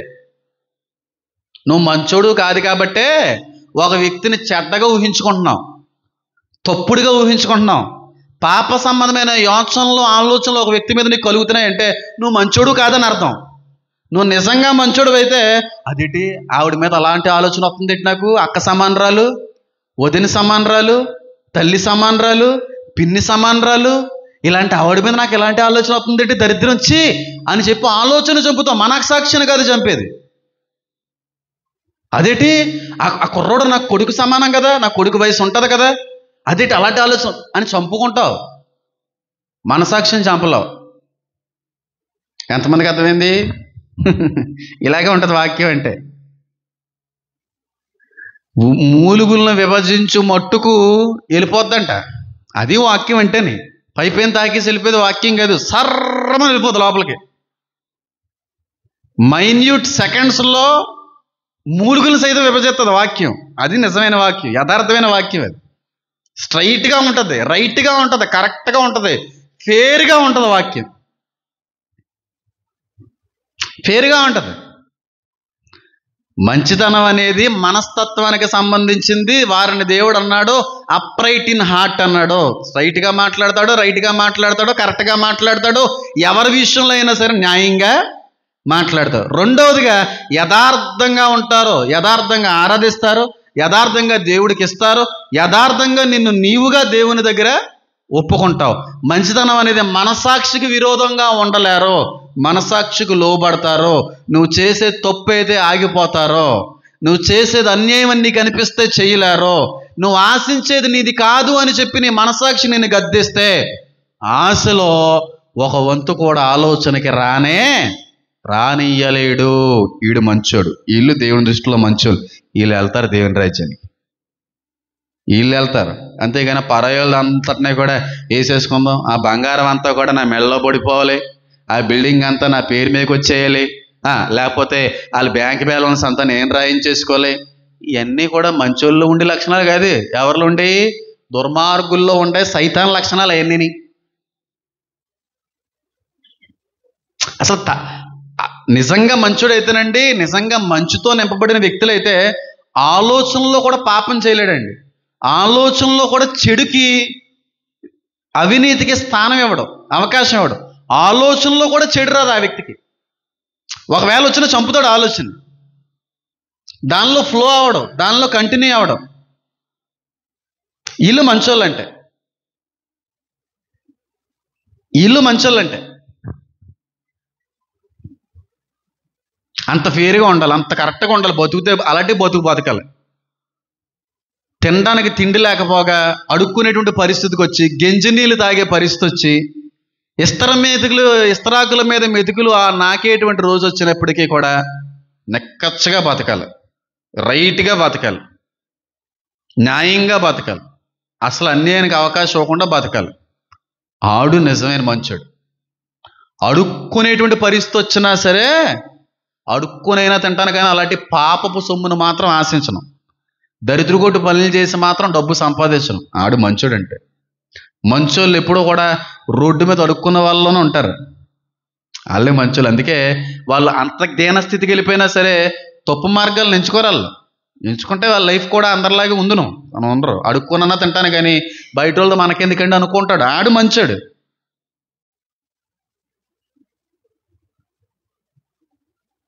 ఏది ఆశించలేరండి. చాలా ఇంకా నేను దాన్ని వివరించలేను నేను తెలుగులో. మరి దాన్ని ఏమంటారు నాకు తెలియదు, కానీ నెక్కచ్చగా ఉంటాడు. ఏమంటారంటే దాని తెలుగులో ఇంకా బాగా మంచి పదం నేను Telugu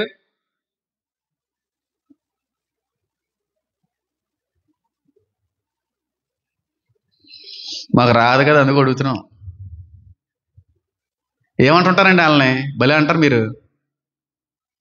right person, genuine person, quality ఉన్న మనిషి అని అంటుంటారు కదా మీరు. క్వాలిటీ మనస్తత్వానికి సంబంధించింది.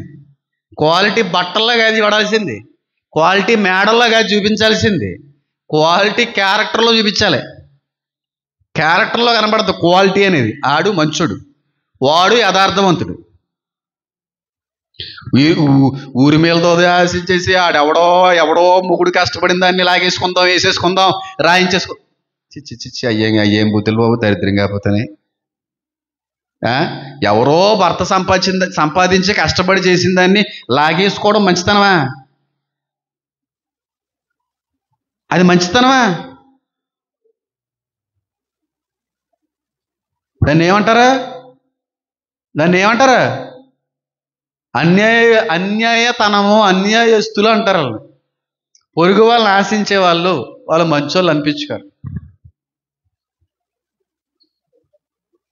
ఉంటాయి ఇలాంటివి, ఉండవా? పెళ్ళి అవుతుంది, ఇద్దరు మొగుడు పిల్లలు ఏదో బాగానే ఉంటారు, బాగానే వాళ్ళ జీవితాన్ని సంసారాన్ని కొనసాగిస్తూ ఉంటారు.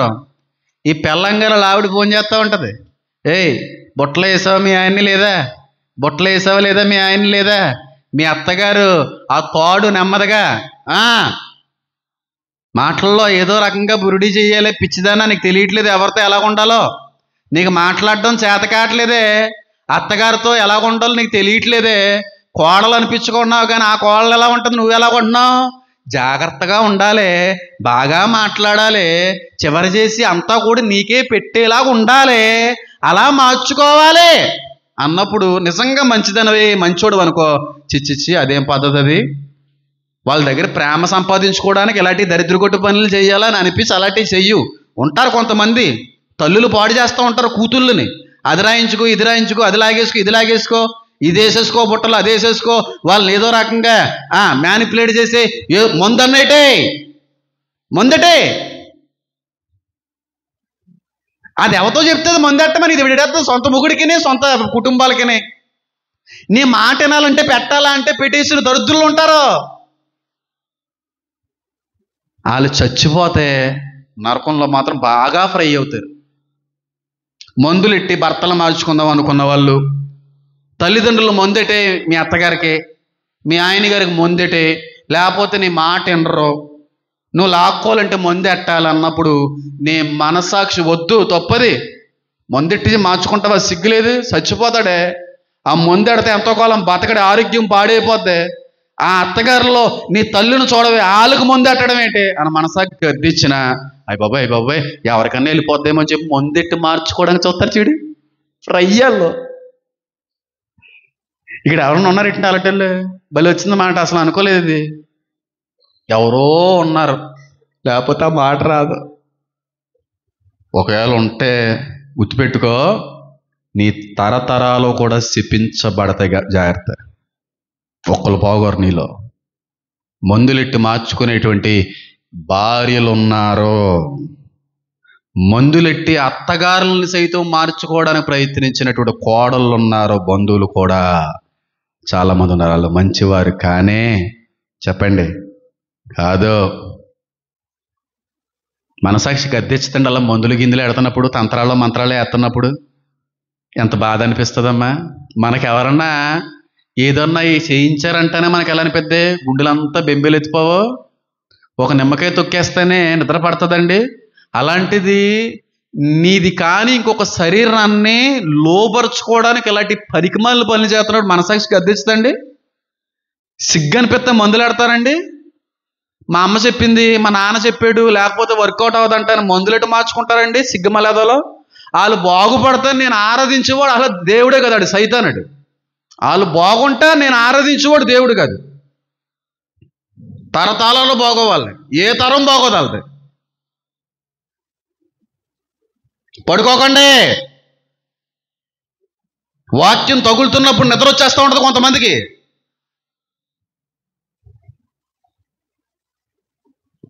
మందులెట్టి మార్చడం ఏంటండి సిగ్గు లేకపోతేనే? మందులెట్టి మార్చుకోవడం ఏంటి నాకు తెలియగడుతున్నాను. మందులు పెట్టి ప్రేమను సంపాదించడం ఏంటి?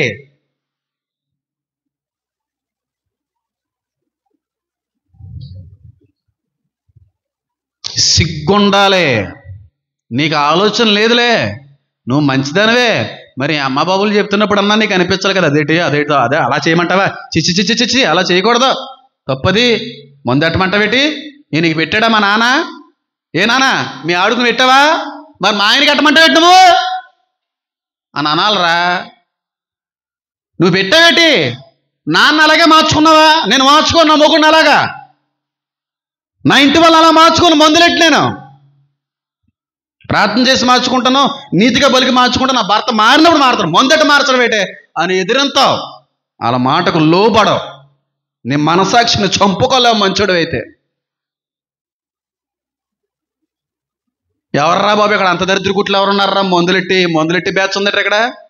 లేకపోతే మాట ఎందుకు ఎవరు వ్యర్థంగా ఆయన ఏ మాట పలకడంటరా, వ్యర్థంగా మాట్లాడంట. ఆయన అనవసరంగా మాట్లాడే దేవుడు కదా ఆయన. అన్యుల వలె వ్యర్థమైనటువంటి మాటల్లో ప్రార్థనలో ఉంచొద్దు అన్నవాడు వ్యర్థంగా మాట్లాడతాడా? ఒకవేళ ఉంటో చెప్తున్నాను, నీకు మాత్రం రోజులు దగ్గర పడిపోయినాయి.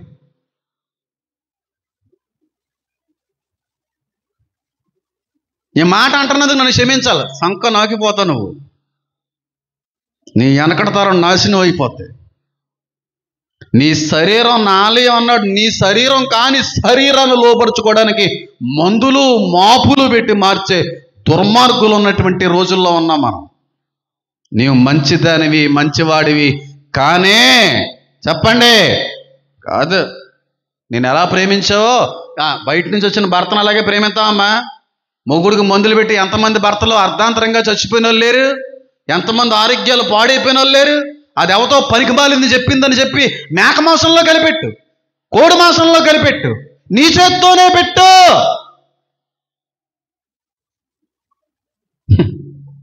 ఎంత దుర్మార్గులైనా సరే అలా పెడుతున్నప్పుడన్నా ఖండిస్తుంది కదండి, గద్దిస్తుంది కదండి. అయ్యి బాబా ఇలాంటి పని చేస్తున్నా దరిద్ర కొట్టుకొని అని అనిపించినన్నా ఆగుతారు కదా.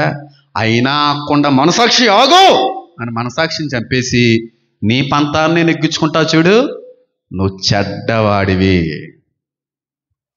చెడ్డోళ్ళు.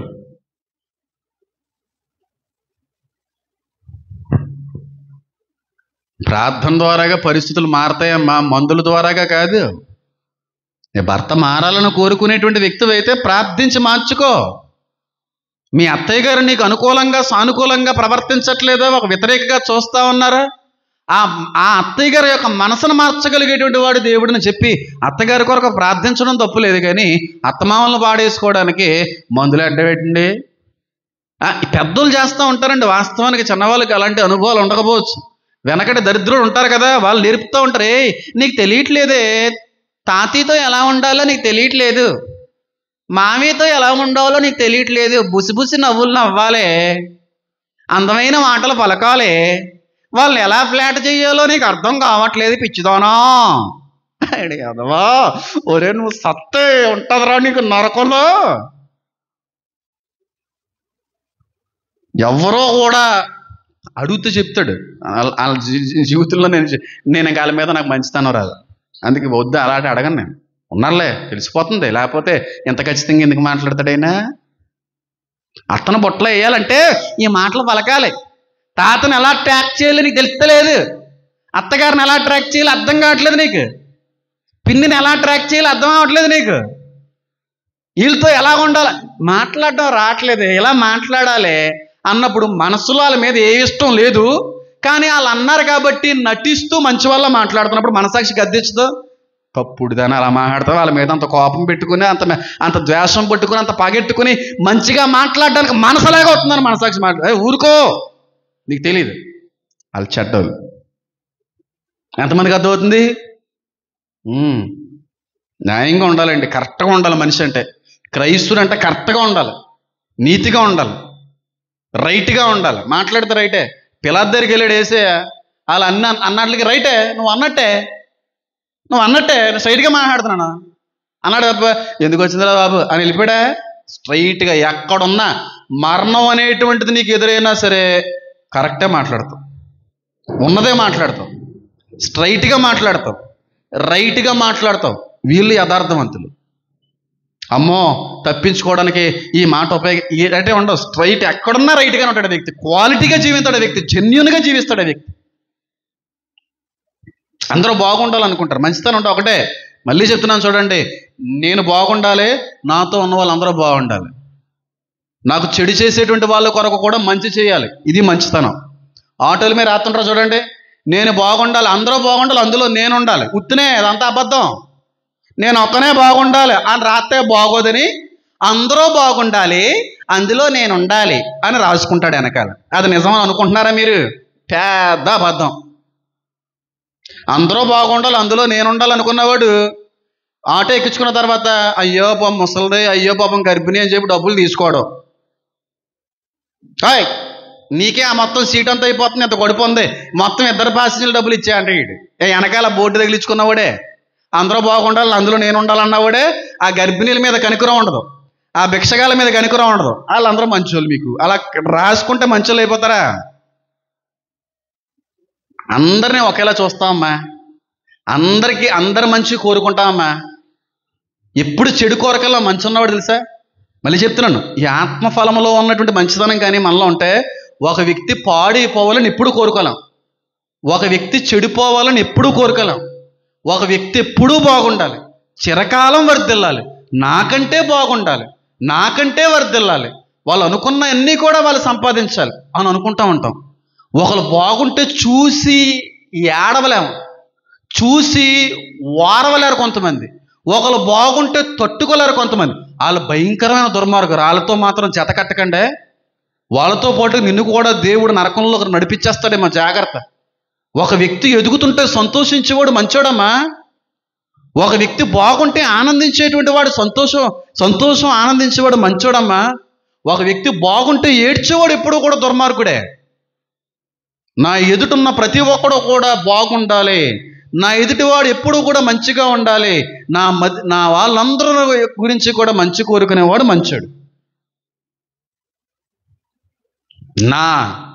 మన అన్న ఫీలింగ్ వచ్చినప్పుడు అలాంటి ఆలోచన వస్తుంది. మన తల్లిదండ్రులు బాగుండాలని కోరుకుంటామా? మన తల్లిదండ్రులు ఒక ఇల్లు కొనుక్కున్నారనుకోండి, లేకపోతే వ్యవసాయదారులు ఉన్నారు కాబట్టి 2 గేదెలు కొనుక్కున్నారనుకోండి, సంతోషిస్తామా లేదా? పక్కింటోడు కానీ ఇంకొక గేదె కొనుక్కుంటే సంతోషిస్తామా? పక్కింటోడు కానీ ట్రాక్టర్ వస్తే సంతోషిస్తామా? పక్కింటోడు కానీ ఎక్కువ శాలరీ వస్తే సంతోషిస్తామా? నీకేటి, నువ్వు బాగానే ఉన్నావు, మా బతుకులే బాగోలేదు అని అనగలవా? అంటే వ్యక్తి యొక్క జీవితాన్ని చెడు కోరుతున్నావు, ఆ వ్యక్తి పాడైపోవాలని కోరుకుంటున్నావు కాబట్టి నువ్వు ఆ మాట అనలేకపోతున్నావు. ఇది నిజం, ఇది సత్యం. నేను మాట్లాడేది నేను కాదు, నాలో ఉన్న దేవుడే మాట్లాడుతున్నాడు. నమ్మండి. ఎప్పుడు ఎదుటివాడి యొక్క మంచి మేలు కోరుకుంటాడు. ఎప్పుడు వాళ్ళు పాడైపోవాలని కోరుకోరండి. ఎప్పుడు ఒక నాశనం అయిపోవాలని కోరుకోవాలి. ఎప్పుడు కూడా మంచి, ఎప్పుడు కూడా మంచి బాగుండాలండి అల్లో కొంతకాలం బతకాలండి, కొంతకాలం బాగుండాలండి అల్లు అని ఎప్పుడు మంచి ఆలోచనే ఒక వ్యక్తి పట్ల. ఎప్పుడు కూడా ఒక వ్యక్తి నాశనం అయిపోవాలన్న ఆలోచన రాదమ్మా. ఈ లక్షణం ఉంటే, ఈ క్యారెక్టర్. నేను ఎప్పుడు అలా ఫీల్ అవునండి, నిజంగా చెప్తున్నాను. ఒక వ్యక్తి పాడైపోవాలని కల్లో కూడా ఊహించను, నేను ఆలోచించను. నా శత్రువుల కొరకు నేను ప్రార్థిస్తాను, నన్ను బాధ పెట్టిన వాళ్ళ కొరకు ప్రార్థిస్తాను. వాళ్ళ జీవితాలు బాగు చేయండి, వాళ్ళ పిల్లలు బాగోవాలి, వాళ్ళ భార్యలు బాగోవాలి, వాళ్ళ కుటుంబాలు బాగోవాలి. నాకంటే ఉన్నతమైనటువంటి స్థితిలోకి వెళ్ళిన వ్యక్తిని బట్టి హర్షిస్తాను. దేవా నీకు వందనాలు, కష్టం ప్రయాస వ్యర్థం కాలేదు, చాలా కష్టపడి సంపాదించారు ఆ ఉద్యోగాన్ని అయినా, ఆ జీతం వాళ్ళకి సరైనదేనాయన అనుకుంటాను తప్ప అంత వచ్చి పడిపోతుందో జీతం, ఏం చేసుకుంటాడో బాబు అని అన్నా.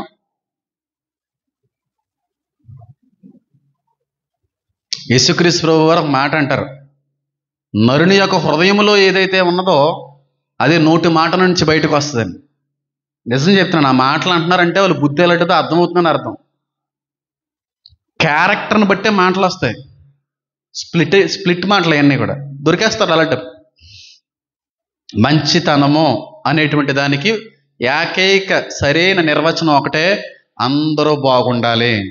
ఆ వ్యక్తి అందరి గురించి కూడా మేలు కోరుకుంటాడో, మంచే కోరుకుంటాడో, చెడు జరగాలని కోరుకోలేడు. అందరూ బాగుండాలి, అందరికీ కూడా ఏం చేసినా ఏది ఇచ్చినా సమానంగా ఇవ్వాలి.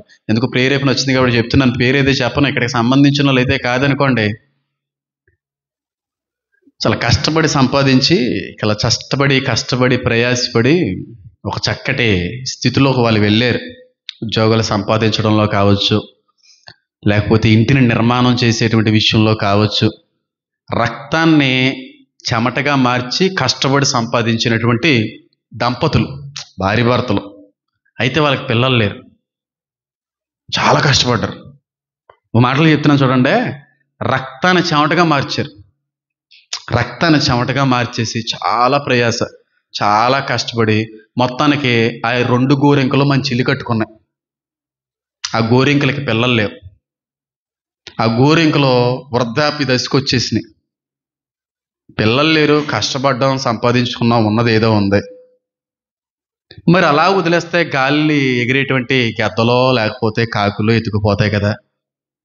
కాబట్టి నాకు లేదు కాబట్టి, నా వాళ్ళంటూ ఎవరు లేరు కాబట్టి, నాదంటూ కూడా ఏది లేదు కాబట్టి, ఇంక నా వెనకాల నా వాళ్ళు ఎవరు కూడా వచ్చేవాళ్ళు లేరు కాబట్టి, ఎందుకు బయటోళ్ళకి ఎందుకు చేయాలి, బయటోళ్ళకి ఎందుకు ఇవ్వాలి? ఈ అనాథాశ్రయంకి రాసేస్తే తుది శ్వాస పోయేంత వరకు కూడా వాళ్ళు చూసుకుంటారు కదా అని అనుకోలేదు ఆ వ్యక్తి. ఆ వ్యక్తికి 3 అక్క చెల్లెలు ఉన్నారు. ఆ ముగ్గురు అక్క చెల్లెలకి పిల్లలు ఉన్నారు. వాళ్ళకున్న ఆలోచన ఏంటంటే, వాళ్ళు చేసిన పని ఏంటంటే, అనాథాశ్రమాలకి గినాథాశ్రమాలు రాయడం ఏంటి, నా వాళ్ళు లేరా, మా వాళ్ళు లేరని చెప్పి కష్టపడి రక్తాన్ని చెమటగా మార్చినటువంటి సంపదని ముగ్గురు అక్కా చెల్లెలకి సమానంగా రాసేసారు. అదే మంచితనం అంటే. నువ్వు రాస్తావేటి? నువ్వు రాస్తానంటే బైబిల్ వదిలేస్తానే నేను. నువ్వు రాస్తానంటే బైబిల్ వదులుతాను. పరలోకంలో ఆ స్థానాలు చాలా గొప్పే. ముగ్గురికి సమానంగా రాసేసి ఎవరో గొడవలు పెట్టుకోకూడదు. ఎవరు నాకు ఎక్కువ కాదు, ఎవరో తక్కువ కాదు, అందరూ నాకు సమానమే అనే మనసు చాలా గొప్పది. అది మంచితనం అంటేనే. అంతేగాని ఒకరికి ఎక్కువ రావాలి, ఒకరు ఎందుకు, నేను పోయిన తర్వాత మళ్ళీ కొట్టుకుని సావడాక అబ్బాబే చాలా తప్పది, ఎవరన్నా నాకు ఒకటేనండి, ఎవరన్నా నాకు సమానమేనండి, అందరూ బాగుండాలి, సుఖశాంతులతో వెళ్ళాలి సమానంగా, అది మంచితనం. వాళ్ళు చూస్తారా చేస్తారన్నది కూడా తర్వాత విషయం. క్యారెక్టర్ని బట్టి వస్తుంది, చేసే పని కూడానే. అలాంటి మంచోళ్ళు ఈ సంఘంలో కూడా ఉన్నారండి. చేతులు అయితే ఎత్తలేకపోవచ్చేమో, ఉన్నారు. వాళ్ళని బట్టి నేను దేవుని స్తుతిస్తున్నాను, ఆనందిస్తున్నాను, దేవుని గణపరుస్తున్నాను. ఎవడో కష్టపడిన దాన్ని ఏ కాకు వచ్చి ఎత్తుకుపోతారంటే దేవుడు చూస్తూ ఉంటాడా? తప్పమ్మది. గెద్దలు ఉన్నాయి, రాబొందులు ఉన్నాయి, కాకులు ఉన్నాయి, బొంత కాకులు ఉన్నాయి. నా మనసు నీకు ఇచ్చానన్నాడు దేవుడు. నీకు విరోధముగా రూపింపబడిన ఏ ఆయుధము, ఎన్ని కుయుక్తులు వేసి ఎన్ని ప్లాన్లు వేసి పటాపంచలు చేస్తారే ఆయన చివరి చేసి. నిన్ను మాత్రం దోషిగా నిలబెట్టడో లోకంలో, నిన్ను మాత్రం అన్యాయస్త్రీగా లోకం ఎదుట నిలబెట్టడో. నువ్వు చనిపోయిన తర్వాత కూడా అనేక తరాలు నీ గురించి మేలు మంచి మాట్లాడుకునేటువంటి రీతిలోనే ఉంచుతాడు నా దేవుడు తన బిడ్డల్ని. దేవుని యొక్క స్వభావం అది. అది మంచితనం అంటే. ఈ రోజున పక్కోడిది కూడా రాయించేసుకోవాలి మనం. ఆ ఈ బోల్డ్ అంత స్థలం ఉంటుందండి, చక్కని ఇల్లు, బాత్రూము, కావాలితే గార్డెన్ కట్టుకోవడానికి అన్నీ ఉంటాయి. ఎంత ఉంటుందండి, ఇంత లాగేసుకుంటే ఎంత ఆనందం ఈవిడికి. ఇంత ఒక అడుగు మొక్క వేసేసాయి, ఇంకా అలాంటి వేసేయి, గోడ వేసేయి. అది రాయించుకున్నది ఎంతరా ఉందరా అంటే చిన్న మొక్క కొంట ₹1,00,000 కూడా ఉండదు. అది ఏదో పెద్ద సంపాదించేసినట్టు శాపం సంపాదించారు. నీది కాని దాన్ని దేన్ని ఆశించకండి. మనుషుల్లో ఉండే లక్షణం అదేంటండి, వాళ్ళదండి పాపం కట్టుకోలేకపోతే ఎప్పుడో కట్టుకుంటారు కదా. వాళ్ళ స్థలాన్ని మనం ఎలాగా ఆక్రమిస్తాం? తప్పు మన భాగంలోనే కట్టుకుందాం, మన భాగంలోనే వేసుకుందాం గోడ.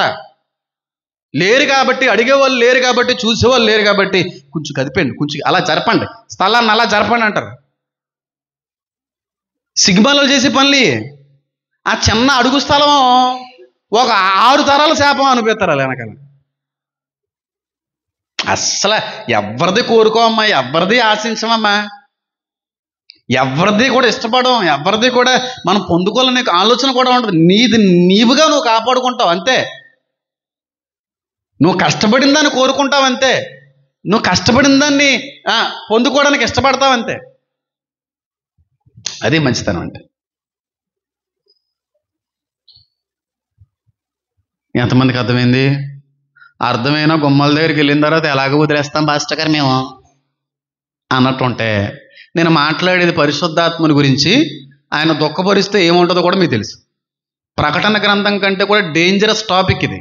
పాపం చాలామంది తెలియదు. చంపేసుకోండి, అలాంటి పిచ్చి పిచ్చి ఆలోచనలు ఉంటాయి. లేకపోతే మిమ్మల్ని కూడా అతడు దేవుడు. అలా మొత్తం చక్కగా భాగాలు రాసేసి ఎవరో కొట్టుకోకూడదు, ఎవరో బాధపడకూడదు, ఎవరో ఎదుట కూడా నేను శత్రుగా ఉండకూడదు, ఒక అన్యాయస్తురాలిగా అన్యాయుడిగా నేను ఉండకూడదు. నేను చనిపోయిన తర్వాత కూడా వెనకటి తరాల్లో నన్ను బట్టి దేవుని మహింపరచాలి. అట్టి సాక్ష్యాన్ని, అట్టి మనస్తత్వాన్ని ఇచ్చిన దేవుణ్ణి గొప్ప చేయాలి. నా బట్టి దేవుడు అవమానించబడకూడదు, నన్ను బట్టి నా దేవుడు సిగ్గుపరచబడకూడదు. ఈ సాక్ష్యం అనేక తరాలకు వాడబడాలి. నాది కాని వారికి, నా వారు కానప్పటికీ కూడా వాళ్ళు బాగుండాలి అనేటువంటి నా ఆలోచన. దేవుడు ఇచ్చిందని లోకం తెలుసుకోవాలన్న మంచితనం ఉండాలండి మనలో. అది మంచితనం అంటే. ఈ రోజుల్లో ఎక్కడున్నారు చెప్పండి అమ్మా, ఎక్కడున్నారు చెప్పండి? లేపేసి రాయించేసుకునే వాళ్ళు ఒకరు, మొందెట్టేసి రాయించేసుకునే వాళ్ళు ఒకరు, శాతబళ్ళు గీతబళ్ళు చేయించేసి బేగా పోయిన తర్వాత వేసేసుకుందాం అనుకునే వాళ్ళు ఇంకొకరు. ఇలాంటి పనులు. కానీ మనం లోకం నుంచి ఏం చేయబడిన వారము? వేరు చేయబడిన వారము. మంచిగా ఉంటుంది. మంచి స్వభావం ఎప్పుడూ కూడా మంచిగా నడుస్తుంది. మంచి స్వభావం ఎప్పుడూ కూడా మంచిగా ఆలోచిస్తుంది. మంచి స్వభావం ఎప్పుడూ కూడా మంచిగానే ఉంటాడు. చెడుకి, తప్పుకి, అన్యాయానికి అవకాశం ఇవ్వడు. ఇప్పుడు ఈ మంచితనం యేసుక్రీస్తు ప్రభువారిలో ఉందంటారా? ఆయన మంచితనానికి పరాకాష్ట. ఆయన మంచితనానికి ఆయన పరాకాష్ట. ఇంకా ఆయనకంటే మంచోడు లేడు. ఉందా? ఎక్కడ కనబడింది ఆయన మంచితనం? చెప్పండి. మనం పాపులై ఉండి కూడా, మనం ఆయనకి వ్యతిరేకులై ఉండి కూడా, మనం ఆయన్ని ఇప్పటికే బాధ పెడుతున్నప్పటికీ కూడా, మనం అన్యాయస్తులమై ఉండి కూడా మన కొరకు ఆయన ఏం చేశాడు? చెప్పండి. రక్తాన్ని చిందించాడు. ఒకసారి మత్తయి సువార్తలో ఆ ఒక్క మాటని జ్ఞాపకం చేసుకుని ముందుకెళ్ళిపోతాం. చూడండి, బాగుంటుంది అన్నమాట.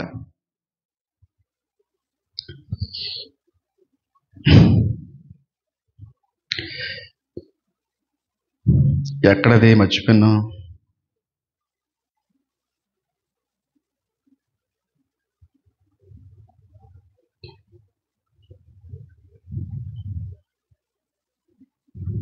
మత్తయి సువార్త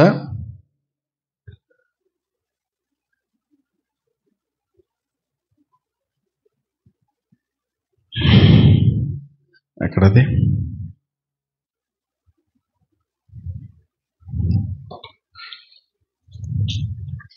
మత్తయి సువార్త 19వ అధ్యాయం 17వ వచనం. మత్తయి సువార్త 19వ అధ్యాయము 17వ వచనం ఒక్కసారి చదవండి, మీకు అర్థమైపోద్ది ఎవరి మంచోళ్ళో. ఇదిగో ఒకడు ఆయన యొద్దకు వచ్చి, బోధకుడా, నిత్య జీవం పొందుటకు నేను ఏ మంచి కార్యము చేయవలనని ఆయన అడిగాను. అంటే క్రియలు కాదు మంచి. ఏం చేస్తే పేదలకు ఇవ్వాలా, ఇంకోటి చేయాలని చెప్పి మంచి కార్యము చేస్తే పరలోకానికి వెళ్ళడం అనేది ఆయన యొక్క ఆలోచన. కానీ అది కరెక్ట్ కాదు. నేను మంచోడిని అవ్వాలంటే ఏ పనులు చేయాలన్నాడు ఆయన. మంచోళ్ళు అవ్వడానికి పనులు కాదు, స్వభావం మంచిదే ఉండాలి. స్వభావం మంచిదై ఉంటే పనులు కూడా మంచిగా చేస్తాం. స్వభావం చెడ్డదైతే పనులు కూడా చెడ్డగా చేస్తాం. స్వభావం అన్యాయంతో కూడింది అనుకోండి, చేసేటువంటి పనులు, వచ్చే ఆలోచనలు కూడా అన్యాయంతో కూడినే. స్వభావం అనేది మంచిదనుకో, ఆటోమేటిక్గా క్రియలు కూడా ఎలా ఉంటాయి? చెప్పండి అమ్మా, మంచిగా ఉంటాయి. కానీ ఆ వ్యక్తికి తెలియలేదు, అడుగుతున్నాడు. అందుకైనా ఇదిగో ఒకడు ఆయన వద్దకు వచ్చి, బోధకుడా, నిత్య జీవం పొందుటకు నేను ఏ మంచి పని చేయవలనని ఆయన అడిగాను. అందుకు యేసయ్య అంటున్నాడు, మంచి కార్యమును గురించి నన్నెందుకు అడుగుచున్నావు? మంచివాడు ఒక్కడే. కార్యాలను చేయడం ద్వారాగా, పనులు చేయడం ద్వారాగా మంచి వాళ్ళు అనిపించుకోవడం అసాధ్యం. ఇవేమీ చెయ్యకపోయినా సరే మంచిగా ఉండేవాడు ఉన్నాడు. ఆయన దేవుడు అంటున్నాడు. ఆయన గురించి ఆయన మాట్లాడుకుంటున్నాడు. దేవుని యొక్క స్వభావం గురించి మాట్లాడుతున్నాడు. ఆయన ఒక్కడే నీ జీవంలో ప్రవేశింపకోరిన ఎడల ఆజ్ఞలను గైకొనమని చెప్పాను. అతడు ఏ ఆజ్ఞలను ఆయన అడుగుగా తర్వాత రాయబడ్డాయి అనుకోండి. యేసు నరహత్య చేయవద్దు, వ్యభిచరింపవద్దు, దొంగిలవద్దు అంటే దాని అర్థం ఏంటి? నీది కానిదాన్ని ఆశించకూడదు. ఆశిస్తే దొంగతనం. అది దొంగిలవద్దు, అబద్ధ సాక్ష్యం పలకవద్దు, తల్లిదండ్రులను సన్మానింపమంటే తల్లిదండ్రులు ఎన్ని పనికిమాలిన పనులు చేసామన్నా సరే అలా గౌరవించి చేయమని కాదు. రోయ్ మందు పెట్టన్నారు కాబట్టి, బైబిల్లో సన్మానించమని ఉంది కాబట్టి తల్లిదండ్రులు చెప్పినట్టుగా చేసావండి అంటావేమో దేవుడి దగ్గర. నిన్ను వాళ్ళని పొరుగు వాళ్ళని ఏం చేయాలి? నీ తండ్రికి కడతావా మందు? పెట్టలేం. అలాగా అని నేను చెప్పాను. అందుకు యవనుడు, ఇవన్నీ అనుసరించుని అన్నాను, ఇకను నాకు కొద్దిగా ఏమని ఆయన అడిగాను. అందుకు యేసు, నువ్వు పరిపూర్ణముడొకటకు కోరిన ఎడల పోయి ఆస్తి నమ్మేసి బేదలకు ఇచ్చేయి. ఈ ఒక్క విషయం మాత్రం నేను చేయలేం ప్రభు అని వెళ్ళిపోయాడు అక్కడి నుంచి. అన్నీ చేస్తాను, మందేను, వ్యభిచరింపను, ఎవరిదే కోరుకోను, కానీ డబ్బులు మాత్రం, ఆస్తి మాత్రం అమ్మేసి పేదలకు ఇమ్మంటే మాత్రం చేయలేను. అంటే ఆయనలో ఉన్న పాపం ఏంటి? ధనాపేక్ష ఉంది. ఏమీ లేవు, డబ్బు వ్యామోహం ఉంది నీలో, అందుకే పాపపు ఆలోచనలు వచ్చినాయి. ఆస్తి వ్యామోహం ఉంది నీలో, అందుకే దరిద్రగొట్టు పనులు చేసావు అని అంటున్నాడు. ముందు అది చంపే, అప్పుడు నిత్య జీవం వెళ్తావు. ఇది చంపకపోతే నిత్య జీవానికి వెళ్తామంటున్నాడా? పరలోకానికి వెళ్తావంటున్నాడా? వెళ్ళవు. నీది కాని దాన్ని ఏది ఆశించు నువ్వు దాన్ని పొందుకొని జీవించినా అది క్షమించబడకుండా నీ ప్రాణాన్ని కోల్పోతే వెళ్ళేది నరకానికి. ధన వ్యామోహం నరకానికి నడిపేస్తుంది. డబ్బు పిచ్చి ఉండకూడదమ్మా, ధన వ్యామోహం ఉండకూడదు. డబ్బు సంపాదించాలన్న కోరిక ఒక వ్యక్తిని దేవునితో పాటుగా నిత్య జీవానికి దూరం చేస్తుందంటాను. వ్యభిచరించలేదు, దొంగలేదు, అన్నీ చేయను, ఇంకేం కావాలి అన్నీ చేస్తాను వెళ్ళిపోయినట్టనా? కాదు కాదు కదా, ముందు అమ్మే, అప్పుడు నువ్వు మంచుడు అవుతావు. అంటే నీ మనసాక్షిని నువ్వు గౌరవించు. నీ మనసాక్షిని గౌరవించట్లేదు. బోల్డ్ అంత ఉంది, ఇవ్వాలనే ప్రేరేపణ ఆలోచన వస్తుంది, కానీ దాన్ని చంపేసి ఇవ్వబుద్ధి అవ్వట్లేదు దేవుడి కొరకు. నీకు బీదలకు ఇవ్వాలని చెయ్యి నీకు రావట్లేదు, ముందే చంపితే వెళ్తావు అని అంటూ పై మాటల్లో మాట్లాడతాడు. మంచివాడు ఒక్కడే, ఆ ఒక్కడు దేవుడే అన్నాడు. మనం ఆయన ఎంత బాధ పెడుతున్నాం, ఎంత క్షోభకు గురి చేస్తున్నాం, ఆయన ఎన్ని విధాలుగా విసర్జిస్తున్నాం, ఎన్నిసార్లు ఆయన వద్దు అన్నటువంటి పనులు జరిగించినాం. అయినా సరే నీ మంచును కోరేవాడు ఆయన మాత్రమే. అందుకే ఈ రోజుకి బతుకున్నాం. నీ తప్పును బట్టి నువ్వు నాశనం అయిపోవాలని అనుకుంటే ఆయన అనక్కర్లేదు. రాత్రికి ప్రాణం టుపిక్కన ఎగిరిపోద్ది. ఆయన ఎంత మంచోడో చూడండి. అందుకే అన్నాను, దేవుడు మంచితనంలో పరాకాష్ఠకి వెళ్ళిపోయాడు. నువ్వు ఆయన ఎంత బాధ పెట్టినా, ఎంత ద్వేషించినా, ఎంతగా ఆయన ఆయాసపరిచినా, ఎంత దుఃఖపరిచినా, వద్దురా వద్దురా అన్నటువంటి పనులను ఎన్నిసార్లు పదే పదే పదే చేస్తున్నా నువ్వు బాగుండాలని చెప్పి ఆయన అత్యున్నతమైన కృపను చూపిస్తున్నాడు. చూడండి, ఆయన మంచోడే కదా. అది అంటే ఒక్క మాటను బట్టి మీకు ఏమర్థమైంది? దేవుడు ఒక్కడే మంచోడని కాదు, మంచోడని అక్కడ మాట్లాడుతున్న అర్థం ఏంటంటే దేవుడు లాంటి మంచితనం కలిగి ఉండాలి.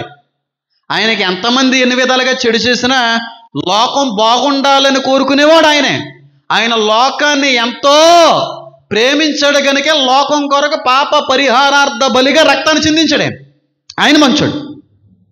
మనం ప్రేమించే వాళ్ళని ప్రేమించడం గొప్పతనం కాదు, మనకు పెట్టే వాళ్ళకి పెట్టడం గొప్పతనం కాదు, మనల్ని చూసే వాళ్ళని చూద్దాం అనుకోవడం గొప్పతనం కాదు, మనల్ని విసర్జించి మన నాశనాన్ని కోరుకునేటువంటి వ్యక్తుల్ని సైతం బాగుండాలి అని కోరుకునేవాడు నిజమైన మంచోడు. దేవుళ్ళో ఉంది ఆ స్వభావం నీలో కూడా రావాలి, అప్పుడే క్రీస్తు స్వరూపంలోకి వస్తావు. అది మంచితనం. అంటే కుక్కకి అన్నం పెట్టానండి, కాకి అన్నం వేసానండి, పిల్లి వస్తానండి, నోటి దగ్గర ఉన్న కోడిగుడ్డు పెట్టేశానండి, పెద్ద మంచితనం అయిపోయలే. ఏంటి, కుక్కకి అన్నం పెట్టేసి పిల్లికి అన్నం పెట్టేసి కాకి వస్తే 4 ఆ ఎంగిలి మెతుకులు ఇసిరేస్తాయి, ఎంత మంచిదన్నో. అబ్బా, నువ్వు ముందు వదిలేయవలసిన అన్ని వదిలేయాల. కొంతమంది చాలా మిగిలిపోతున్నారు కదండి. కుక్కకి ఎంత అన్నం పెడతాను, మిగిలిపోయిన అన్నం, అందులో ముక్క ఉండదు, ఏముండదు, ఆ మిగిలిపోయిన గ్రేవు మాడిపోయిందంతా అంటించేసి బయటికి దర్జాగా, ఇదిగో కుక్కలు రండి, అందరూ చూడాలి మళ్ళీ కుక్క అన్నం పెడుతున్నప్పుడు, మంచోళ్ళని అనిపించుకోవడానికి ఇవన్నీ బిస్కెట్లు. మంచోడు ఎప్పుడు కూడా నలుగురు చూసేలాగా ఎప్పుడు చేయరా, నలుగురు కంట్లో నేను మంచోడు అని అనిపించుకుని ఎప్పుడు కూడా క్రియలు నలుగురు దగ్గర చేయడు, ఎవరో చూడకుండా చేస్తాడు, ఆడు మంచోడు. నలుగురు కనబడిలో చేసేవాడు అసలు దైవ సంబంధే కదాడు. కాకి కడుతుందండి ముష్టి ఒక ముద్ద, ఆ ముద్దలో కూడా ఉద్దేశం ఏంటంటే మా నాన్న వచ్చి తింటాడు ఆ ముద్దరే. ఇంకా నయం ఆ కాకి మీ నాన్న అనలేదు, మీ నాన్న వస్తాడు ఆ కాకి స్వరూపంలో. ఏలే దగ్గరికి వచ్చిన కాకి ఆవిడేటి ఇంతకని మోసేయా, ఇంకా నయమేలే. మా నాన్న వచ్చి అంత బాగా తిన్నాడో పైకి ఇలా చూత్తా వెళ్ళిపోయిందంట ఆ కాకి. ఇంకేమన్నా పెడతామని చూసింది, అది చూత్తా వెళ్ళిపోయిందంట. ఇంకా నేను పాయి చెప్పలేదు రెక్కతో. ఇలా దిక్కుమాలి అని చెప్తూ ఉంటారు ఏంటండి. కాకి అన్నం పెడతా మంచోళ్ళు, ఎలకని చంపకండి పాపం చిన్నపిల్లండి అంటాడు, అది మంచిది అయిపోద్ది. ఆవిడ 4 కుక్కలు నేను మంచిది అయిపోయి. అలాంటివి కాదు, నీలో ఉండకూడనిది ఏదైతే ఉందో తీసే, అప్పుడు మంచోడు అనిపించుకుంటావు. ఆ వ్యక్తి మంచోడు ఏం చేయాలంటే ఏమన్నట్టు, ముందు నీలో ఉన్నది తీసే. నీకు న్యాయం కానిది ఏదో నీలో ఉంది, నీకు ఇష్టం లేనిది ఏదో ఉంది, నీ మనసాక్షికి అడ్డుగా ఉన్నటువంటిది ఏదో ఉంది, నువ్వు చెయ్యకూడదు అన్నటువంటిది ఏదో నువ్వు చేస్తున్నావు, అది ఫస్ట్, అప్పుడు నువ్వు మంచోడు అవుతావు. అంటే నీ మనసాక్షికి విరోధంగా ఉన్నదని తీసేయాలి, అప్పుడు మంచోళ్ళుగా మనం తీర్చబడతాం. అంతేగాని సంతోషం దగ్గరికి వెళ్ళి అది డబ్బులు ఇస్తారండి, అన్నిటిని బట్టి కదరా, మనసును చూస్తాడరా బాబు. హృదయాంతరంగాల్ని పరిశీలించే దేవుడు, హృదయాంతరంగాల్ని, క్రియలను కాదు, పై స్వభావాన్ని చూసేవాడు కదేనా, క్యారెక్టర్ని చూస్తాడు. చెప్పాలి, క్యారెక్టర్ అది కావాలి. మంచుడే మంచుడే మంచుడు దేవుడు మాత్రమే ఆ మంచితనం మనలో కూడా ఉండాలనేదే దేవుని యొక్క, చెప్పండి, ఆలోచన. ఎన్ని నేర్చుకున్నాం మంచితనం నుంచి? ఒక 5-6 నేర్చుకున్నాం, ఇంకా చెప్పుకుంటే బోల్డ్ ఉన్నాయి. బోల్డ్ ఆత్మఫలం అంటే ఒకదాని గురించే కాదు, బోల్డ్ ఆటల గురించి ఏక మూలం ఇది ఒక విత్తనం. ఇది విత్తనం నుంచి వచ్చేటువంటి ఇంకా ఇంకా ఇంకా ఎన్నో ఫలాలు ఉంటాయి, ఇంకా ఇంకా ఎన్నో మాటలు ఉంటాయి, లక్షణాలు, అనుభవాలు బోల్డ్ ఉంటాయి.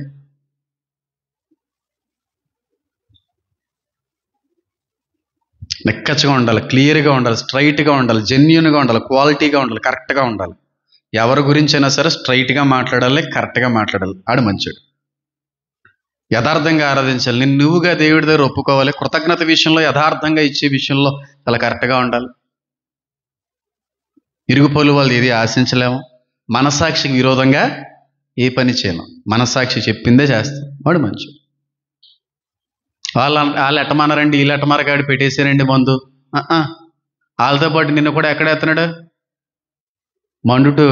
మండుతున్న అగ్నిగుండకంలోనే. ఉంది కదా, దొంగిలించొద్దని ఉంది కదండి. నేను చెప్తూ పెట్టండి, ఏది కూడా ఆశించొద్దని ఉంది కదండి. అక్కడ ఉందా లేదా? అబద్ధ సాక్ష్యం పలకొద్దని ఉందా లేదా?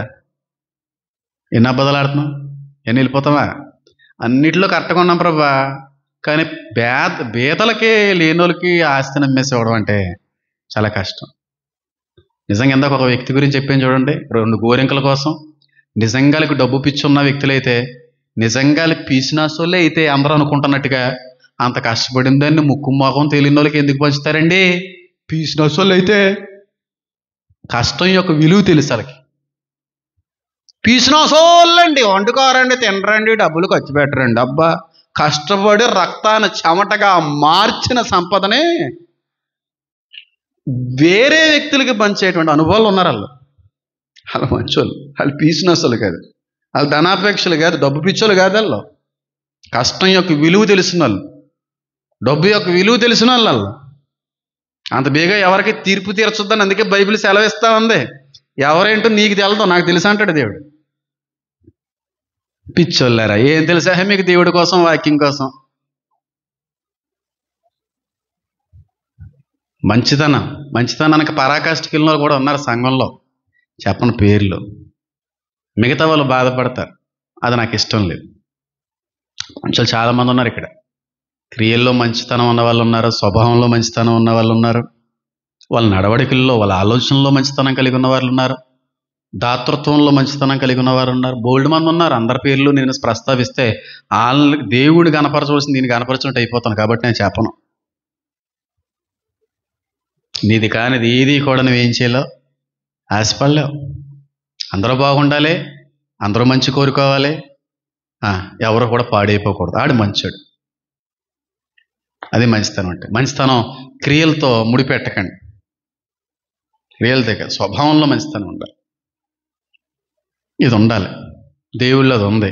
మనం ఎంత బాధ పెట్టినా ఇంకా అదే మంచితో మనల్ని ఏం చేస్తున్నాడు? ప్రేమిస్తున్నాడు, కృప చూపిస్తున్నాడు. అటు రీతిలో ఉండాలని దేవుడు మనందరిని బట్టి కూడా కోరుకుంటున్నాడు. కళ్ళు మూసుకోండి, ప్రార్థన చేసుకుందాం. నా దేవా, నా తండ్రి,